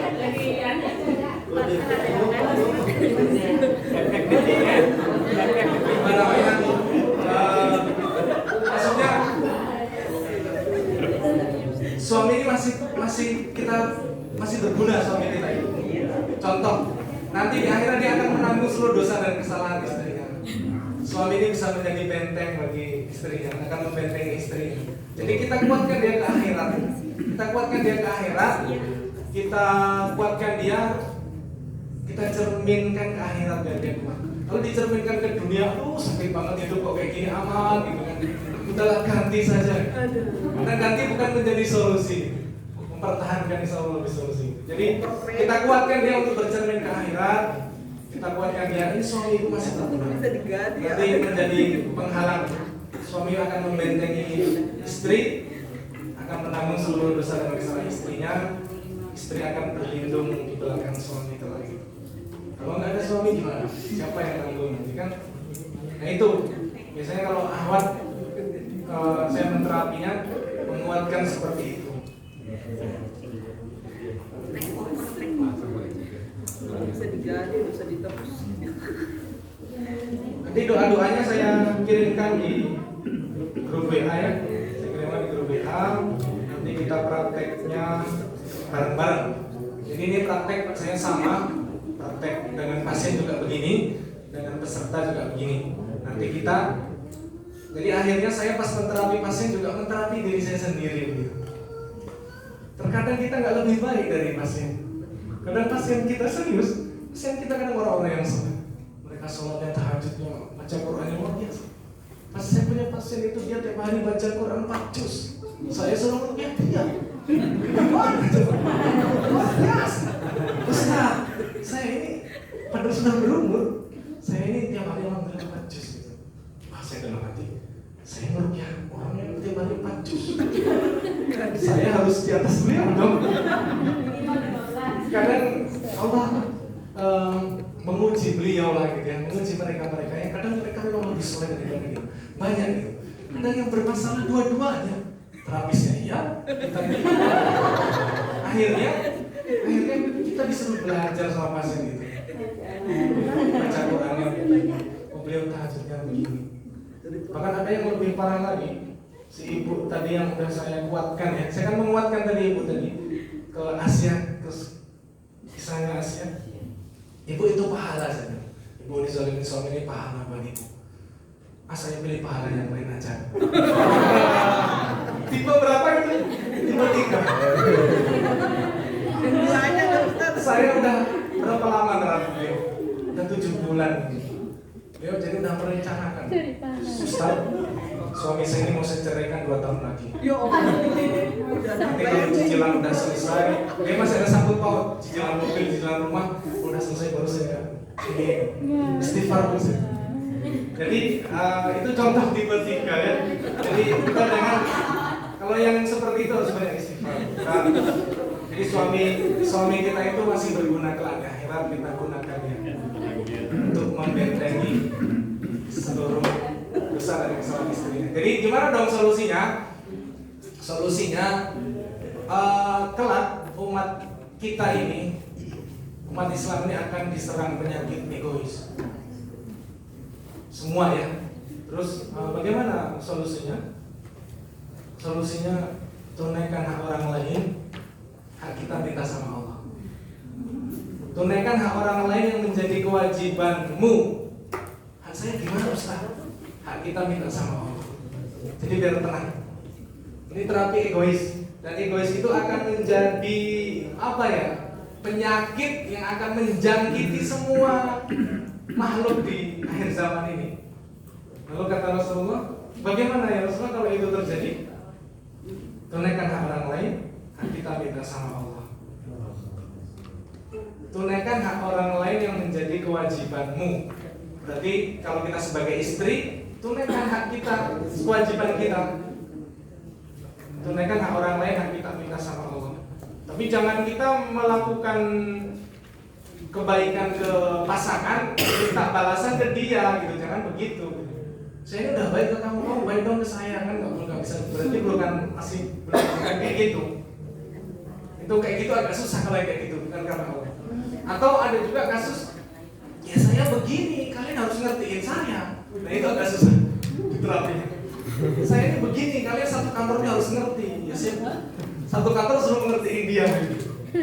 Jadi nggak bisa kalau begitu. Jadi ilmunya itu bercermin lah. Kita bercermin ke belakang. Bahwa ulama terdahulu begitu. Ketika mereka mengalami kesulitan hari ini, mereka langsung ingat, oh ini karena dosa 40 tahun yang lalu. Saya lupa namanya ulama siapa. Rumahnya bocor. Beliau langsung bilang begini, oh ini karena dosa saya 40 tahun yang lalu. Beliau bisa bercermin 40 tahun ke belakang mengistighfari dosanya. Lalu cuma rumah bocor. Kalau kita bukan bercermin malah gini, kaca pembesar, malah melihat orang cepat, melihat diri sendiri susah. Makanya cerminnya harus dibersihkan. Cermin kita bersihkan. Cermin kita bersihkan agar kita mudah untuk bercermin. Jadi nanti terapinya kurang lebih seperti itu. Mau terapi fobia, mau terapi kecanduan, itu juga bermuara di hati. Fobia juga di hati masalahnya, kecanduan juga di hati. Kalau terapi di hati, pegang dadanya dan baca doa. Kalau kecanduan apa salahnya? Kecanduan itu hatinya menikmati hal yang Allah larang. Kecanduan rokok, kecanduan yang lain-lain, kecanduan game, kecanduan video yang negatif, kecanduan apa lagi macam-macam. Hatinya menikmati hal yang Allah tidak ridhoi, yang Allah larang.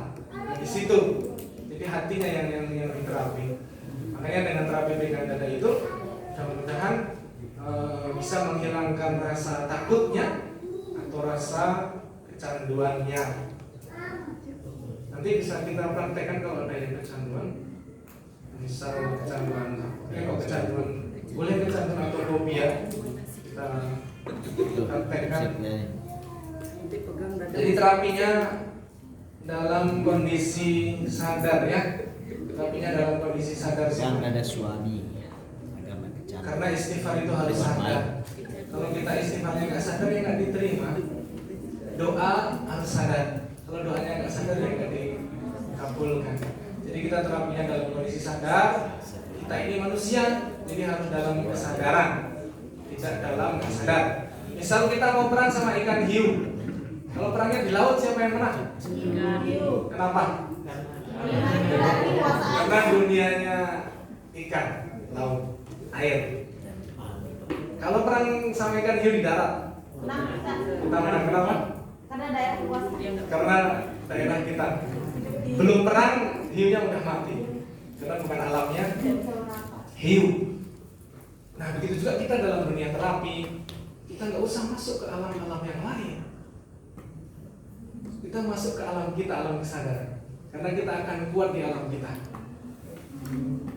Ikan hiu tadi, kalau kita perang sama ikan hiu, perangnya di laut. Bukan alam kita, alam ikan. Belum perang, kita sudah mati. Gak bisa nafas. Kalau perang sama ikan hiu, air di darat. Di alam saya, alam kita nih manusia di darat, alam kesadaran. Belum perang, dia udah mati, dia gak bisa nafas. Begitu juga kita dalam menterapi diri kita atau pasien kita terapi dalam kondisi kesadaran. Kita harus senantiasa mengingat Allah. Kita jangan masuk ke alam-alam, berkelana ke alam-alam yang lain ya. Jadi kalau sebentar saya ke alam sebelah dulu. Saya berkelana ke ini alam apa gitu ya. Jangan kosongkan pikiran juga. Jangan ke alam-alam yang lain kan, pakai alam-alam yang sadar. Karena di titik kesadaran itu kita akan kuat. Seperti kita perang sama ikan hiu tadi, kita akan menang ketika di alam kita. Tapi kalau kita perang sama ikan hiu di alam dia, maka kita akan kalah.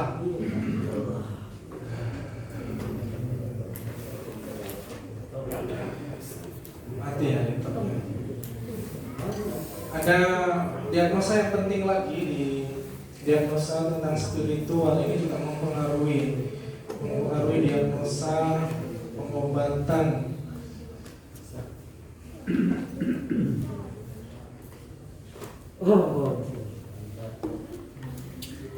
Kopi.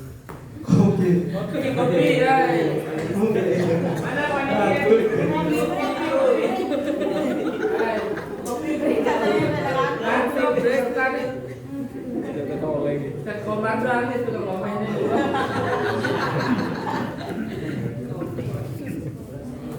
Diagnosa, faktor diagnosa yang berpengaruh ada 7 ya. Ada 7. Yang pertama itu dosa masa lalu. Dosa masa lalu ini penting ya. Dan apa saja musibah yang menimpamu, maka itu diakibatkan oleh kesalahan tanganmu sendiri. Nah, ini juga bercermin juga. Apa saja musibah yang menimpamu, maka itu diakibatkan oleh kesalahan tanganmu sendiri. Quran Asr ayat 30. Dan di ayat lain, semua kebaikan yang menimpa kita itu dari Allah, dan semua keburukan yang menimpa kita itu dari diri kita. Jadi kalau semua keburukan kita nisbatkan ke diri kita, dan kalau semua kebaikan kita nisbatkan ke Allah. Janganlah kita balik, ini kebaikan ini dari saya. Tidak begitu. Jadi faktor diagnosa yang sangat berpengaruh besar, yang pertama dosa masa lalu ini sangat berpengaruh ya. Karena ketika ada dosa masa lalu yang belum selesai, dia akan menghalangi kehidupan kita hari ini. Entah itu menghalangi dalam bentuk kesembuhannya, pengobatannya, atau kesulitan-kesulitan dalam hidupnya. Jadi hari ini kehidupan kita jadi berat itu menghadapinya, bertatih-tatih karena kita belum selesai masa lalunya. Yang kedua, ucapan, lintasan batin, perbuatan yang tidak Allah ridhoi. Contohnya, ini kisah nyata juga pasien saya di Bekasi. Ibu ini marah sama anaknya. Anaknya lagi main mesin cuci. Ibunya marah, "Nak, jangan main mesin cuci. Buntung nanti tanganmu." Sekian tahun kemudian tangannya beneran buntung. Patah tangan. Jarinya tinggal 4. Jadi ibunya tadi, kata-kata ibunya tadi menjadi doa. "Nak, jangan main mesin cuci, buntung nanti tanganmu." Bener, akhirnya buntung beneran, jarinya tinggal 4, yang satu hilang. Dan beliau sekarang menyesal, istighfar, dia ingat. Nah, bagi kita yang pernah mengucapkan kata-kata yang tidak Allah ridhoi, kita istighfar. Makanya tadi doanya gimana? Ya Allah, saya berlindung dari keburukan lisan. Kata-kata yang tidak Allah ridhoi yang kita ucapkan bisa menjadi doa dan bisa dikabulkan. Misal kita pernah ngomong, "Nanti ya kalau saya sakit keras kamu baru tahu rasa." Akhirnya kata malaikat, "Amin." Beneran sakit keras beneran ya? Sakit gak sembuh-sembuh? Gara-gara doa itu pernahkah di masa lalu mengucapkan kata-kata yang kurang lebih seperti ini? Misal lagi berantem, lagi cekcok, "Nanti ya nak, kalian ini baru ngerti nanti kalau ibu sakit keras." Akhirnya beneran sakit keras. Ucapan-ucapan seperti yang tidak Allah ridhoi. Atau jodoh biasanya. "Nanti ya, kita jangan punya anak dulu. Kita kalau udah punya rumah baru punya anak. Nanti susah. Kita jangan punya anak dulu kalau belum punya mobil. Jangan punya anak dulu kalau belum lulus kuliah. Jangan punya anak dulu, kita akan masih muda dan lain sebagainya." Akhirnya beneran menjadi doa dan dia nggak punya anak. Akhirnya sulit keturunan. Jangan punya anak dulu ya, kita ini itu. Akhirnya sampai sekarang nggak punya keturunan. Karena doa dia jangan punya anak dulu. Atau yang lain, "Saya jangan nikah dulu kalau kakak belum nikah. Saya jangan nikah dulu kalau nggak sama PNS. Saya jangan nikah dulu kalau nggak sama ini itu." Akhirnya beneran dia nggak nikah. Karena ucapannya menjadi doa dan dikabulkan sama Allah, dan itu yang harus diistighfari juga. Ketidakmampuan kita menjaga lisan dan ketidakmampuan kita menjaga batin, lintasan pikiran.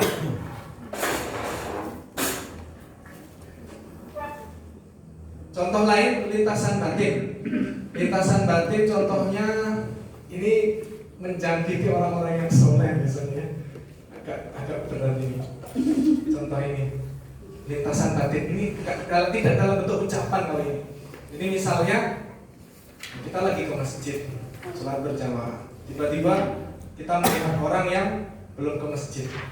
Nah, tiba-tiba lintasan batin kita merendahkan, ayo nggak ke masjid. Ada lintasan batin kita yang merasa lebih baik, merendahkan, menghina, mencemooh dia, walaupun tidak berbentuk ucapan, dalam hatinya, dalam batinnya dia berjalan ke masjid, tapi melihat orang yang belum ke masjid, hati kita merasa lebih baik, kita merendahkannya, menghinanya. Nah ini nanti bisa Allah balikkan ke dia, tiba-tiba dia berat ke masjid gara-gara kesombongannya. Nah itu harus diistighfari. Ya Allah, dulu batin saya ini pernah merendahkan orang yang belum ke masjid, akhirnya sekarang saya berat ke masjid. Ya Allah, dulu batin saya ini merendahkan orang yang belum mengenal sunnah, yang belum mengenal kajian taklim dan lain sebagainya.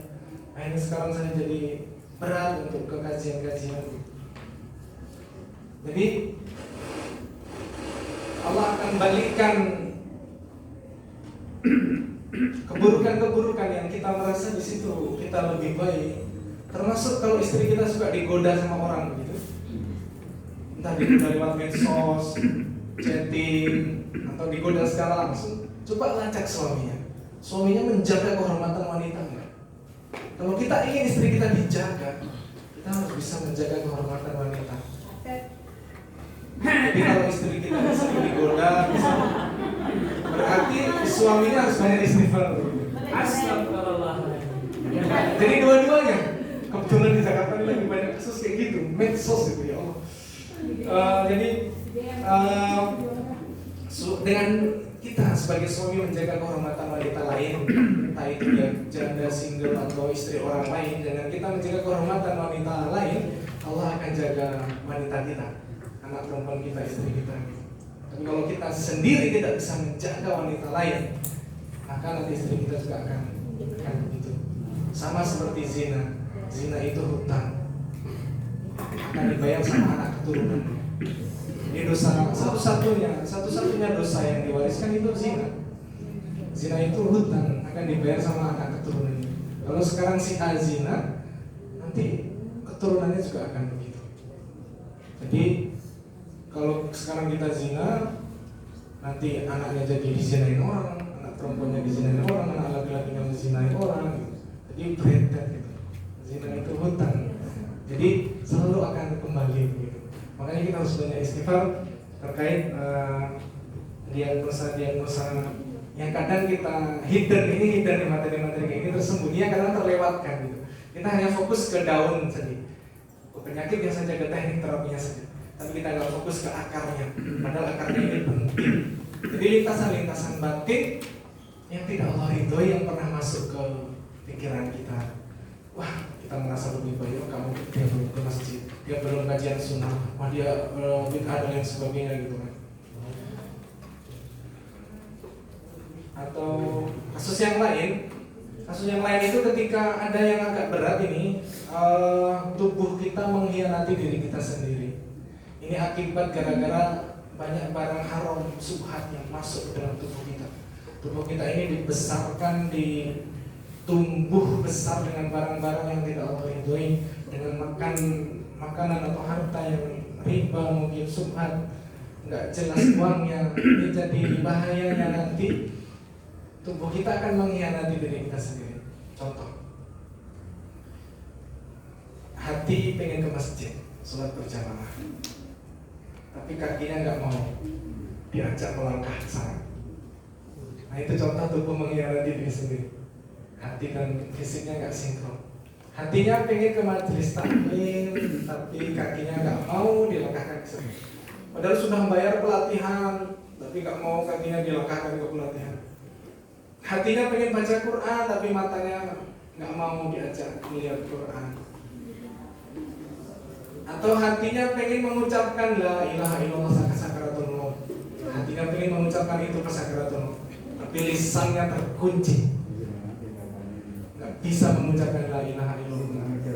Jadi tubuhnya mengkhianati diri sendiri. Tubuh kita mengkhianati diri kita sendiri gara-gara kita tidak menjaganya apa-apa yang masuk ke dalam tubuh kita. Bagaimana cara terapinya itu? Cara terapinya pakai doa Bismillahirrahmanirrahim awaluhu akhiruhu. Jadi biar keluar semua barang-barang yang tidak Allah itu. Sama kayak kita makan, kita lagi makan lupa nggak baca doa, di tengah-tengah kita baru ingat punya belum baca doa, nah itu baca Bismillahirrahmanirrahim awaluhu akhiruhu. Setan yang tadi ikut makan jadi muntah. Nah, makanya kita untuk menterapi barang-barang yang nggak jelas yang masuk ke tubuh kita, entah lewat obat mungkin obat kimia atau lewat yang lain-lain.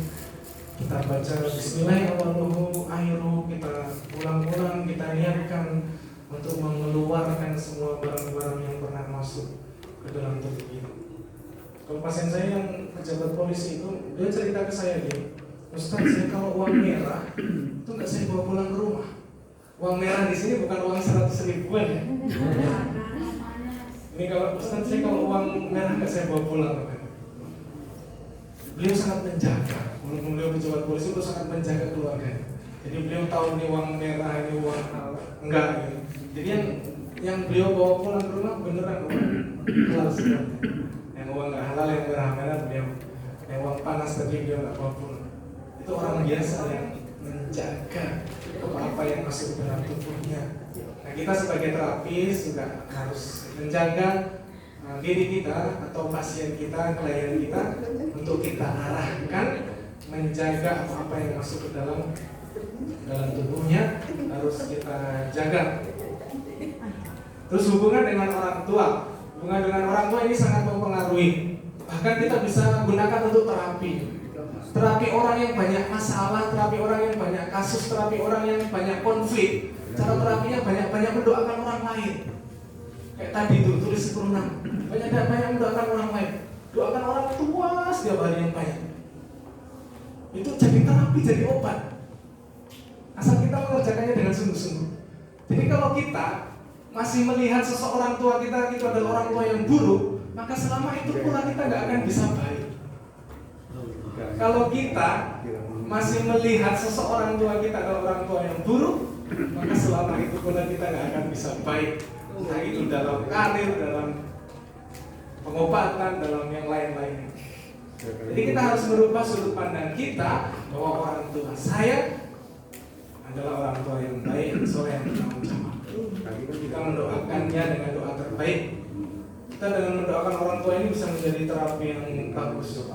Jadi pasien minta bimbing, kita doakan orang tua. Bapak dan ibu berarti kalau orang tua, tidak hanya ibunya saja atau bapaknya saja. Merubah sudut pandang tentang orang tua, bahwa orang tua kita adalah orang tua yang baik. Terus gimana faktanya orang tua saya tukang pukul misalnya tadi? Itu kekurangannya, itu keburukannya.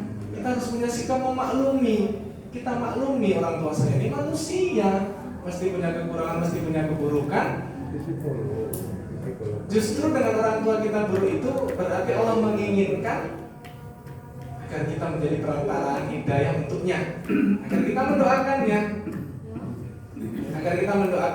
menjadi perantaraan hidayah untuknya. Kita doakan orang tua kita.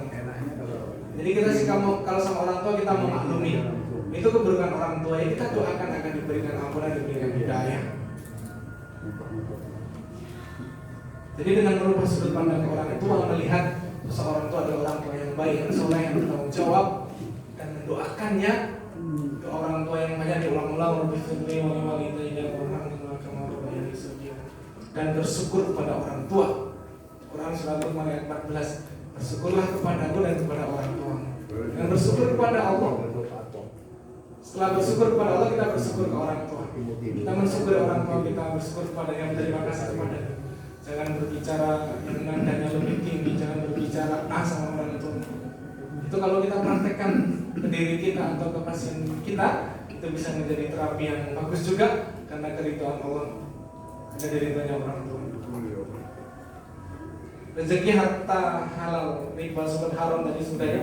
Nah, rezeki yang kurang, yang tidak halal itu akan mempengaruhi juga termasuk doa-doanya. Kebiasaan buruk yang udah menjadi terbiasa Nah, ini juga agak berat, kebiasaan-kebiasaan kita yang kita udah merasa biasa ya. Jadi seorang mukmin itu tidak hanya meninggalkan yang haram saja, dan juga meninggalkan yang mubah-mubah. Kita lebih dekat sama Al-Quran atau sama yang lainnya. Banyak pasien yang kadang mereka sholatnya masih bolong-bolong, kadang terapisnya masih bolong-bolong, atau cara baca Quran. Ini repot nih, gimana mau terapi kalau Allah saja dia langgar begitu ya. Jadi pasien-pasien kita juga kita arahkan untuk sholatnya jangan bolong-bolong 5 waktu.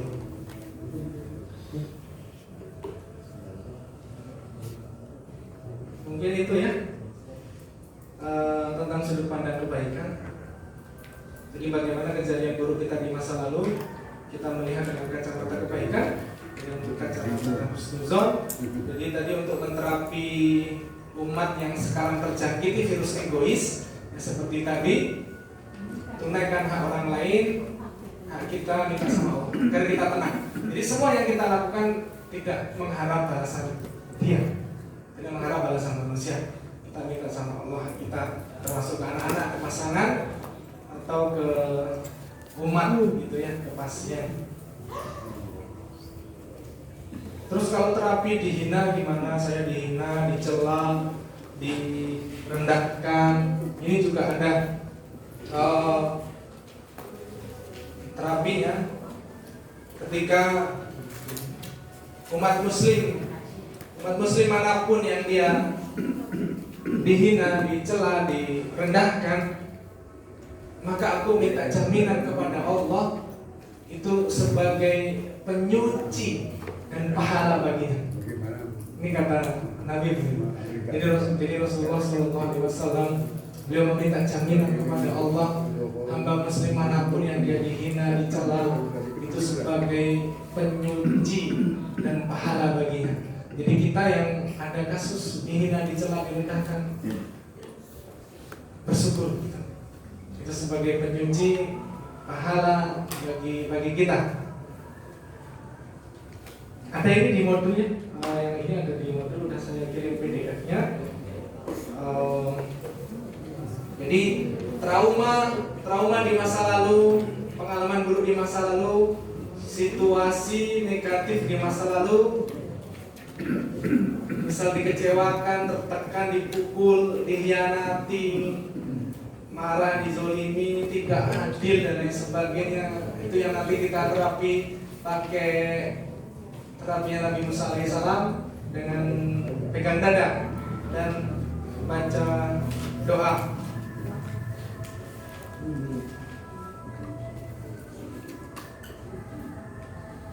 Ada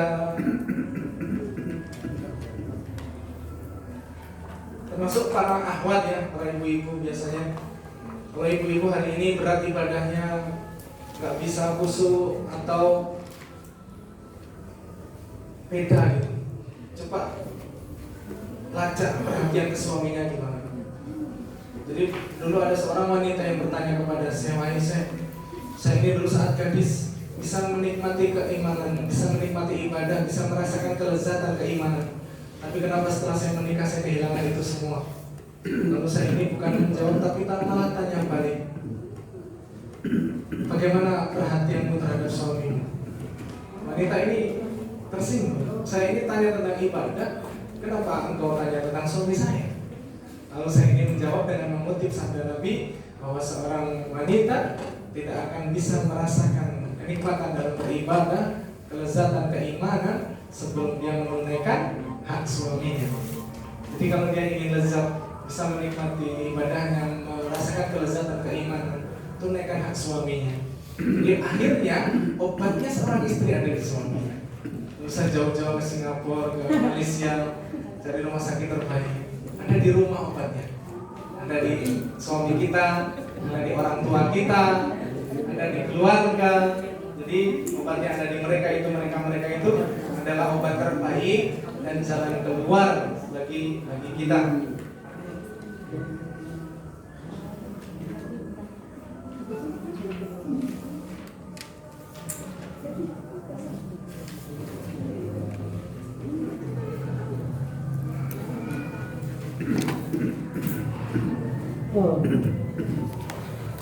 Jadi nanti kita prakteknya, Bapak Ibu sudah ada data yang akan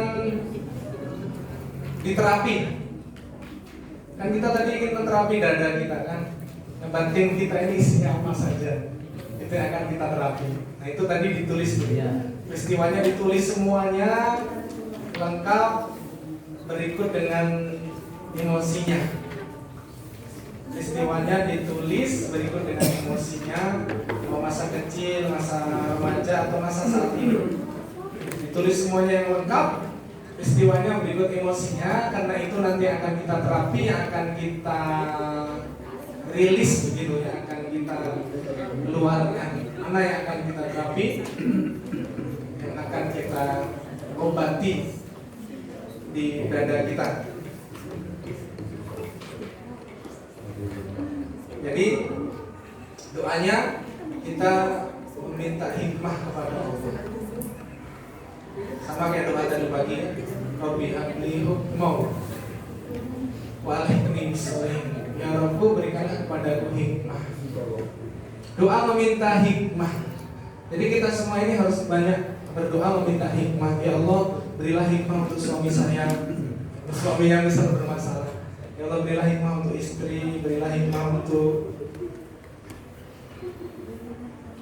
suami, untuk keluarga. Kita doa meminta hikmah. Quran surat Al-Baqarah 269. Barang siapa yang diberikan hikmah oleh Allah, maka dia telah diberikan banyak kebaikan.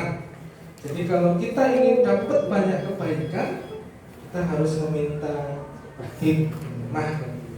Barang siapa yang diberi hikmah, sesungguhnya dia telah diberi kebaikan yang banyak. Nah, hari ini umat Islam atau kita itu kehilangan hikmah. Kita kehilangan hikmah, akhirnya sakit gak sembuh-sembuh. Kita kehilangan hikmah, akhirnya sekarang jadi seperti ini, susah dan lain sebagainya. Jadi gara-gara kita kehilangan hikmah, kita jadi terhalang dari kebaikan, dari pertolongan, dari penyakit, kesembuhan, terapi dan lain sebagainya. Jadi solusinya banyak-banyak berdoa, meminta hikmah kepada Allah. Kalau anak kita bermasalah, doakan anak kita agar diberikan hikmah. Ya Allah, berilah hikmah untuk anak saya. Berilah hikmah untuk orang tua. Ya Allah, berilah hikmah untuk orang tua saya. Hikmah itu kebaikan yang banyak dari Allah. Barang siapa yang diberikan hikmah oleh Allah, maka dia telah diberikan banyak kebaikan. Jadi hari ini kita seperti ini, ya gara-gara kita kehilangan hikmah. Kenapa kehilangan hikmah? Ya gara-gara dosa kita, keburukan kita, akhirnya membuat kita kehilangan hikmah. Kita hari ini lemah, ya gara-gara kita kehilangan hikmah. Terus gimana dong kalau udah kehilangan hikmah? Ya doa pada Allah, meminta hikmah, mengejar hikmah, memburu hikmah. Ya Allah, berilah hikmah untuk anak saya. Kalau anak dapat hikmah dari Allah, insya Allah dia akan sembuh dari kenakalannya atau dari keluhannya. Begitu juga ke suami, ke pasangan, ke istri. Ya Allah, berilah hikmah untuk suami saya, berilah hikmah untuk istri saya, berilah hikmah untuk orang tua saya, berilah hikmah untuk siapa kita doakan agar diberikan hikmah kepada Allah. Jadi kita meminta hikmah, memburu hikmah, mengejar hikmah. Bahkan Nabi Muhammad SAW, beliau mendoakan hikmah untuk para sahabatnya. Jadi sahabatnya semuanya berhasil, sukses, menjadi ahli hadis, menjadi orang-orang yang sukses dalam dakwahnya. Jadi Nabi mendoakan para sahabatnya agar diberikan hikmah. Kita juga begitu, kita meminta kepada Allah agar keluarga kita diberikan hikmah, agar diri kita juga diberikan hikmah. Kalau di Quran, doanya di Quran As-Suara ayat 83, Rabbi habli hukmau wal hikmi bis-sholihin. Kalau di hadis, Allahumma alimnal ilma wal hikmah. Ya Allah, berikanlah kepadaku ilmu dan hikmah. Atau doa pakai bahasa Indonesia juga nggak apa-apa. Doa meminta hikmah. Kita tutup dengan doa kafaratul majelis. Subhanakallahumma wa bihamdika asyhadu an la ilaha illa anta astaghfiruka wa atubu ilaik. Kurang lebihnya mohon maaf, yang benar dari Allah Subhanahu wa taala, yang salah dari diri saya. Jika ada pertanyaan nanti pada asar ya, pada asar kita lanjut tanya jawab plus praktek. Baru besok gurah hidung, lintah dan gurah V, teori praktek lintah gurah hidung. Kita tutup dengan doa kafaratul majelis.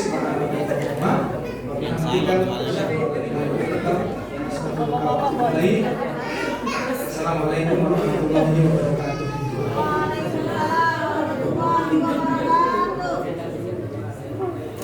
Baik, untuk semua peserta bisa mempersiapkan diri untuk melaksanakan sholat asar. Mas, ya. Ada kandok kan?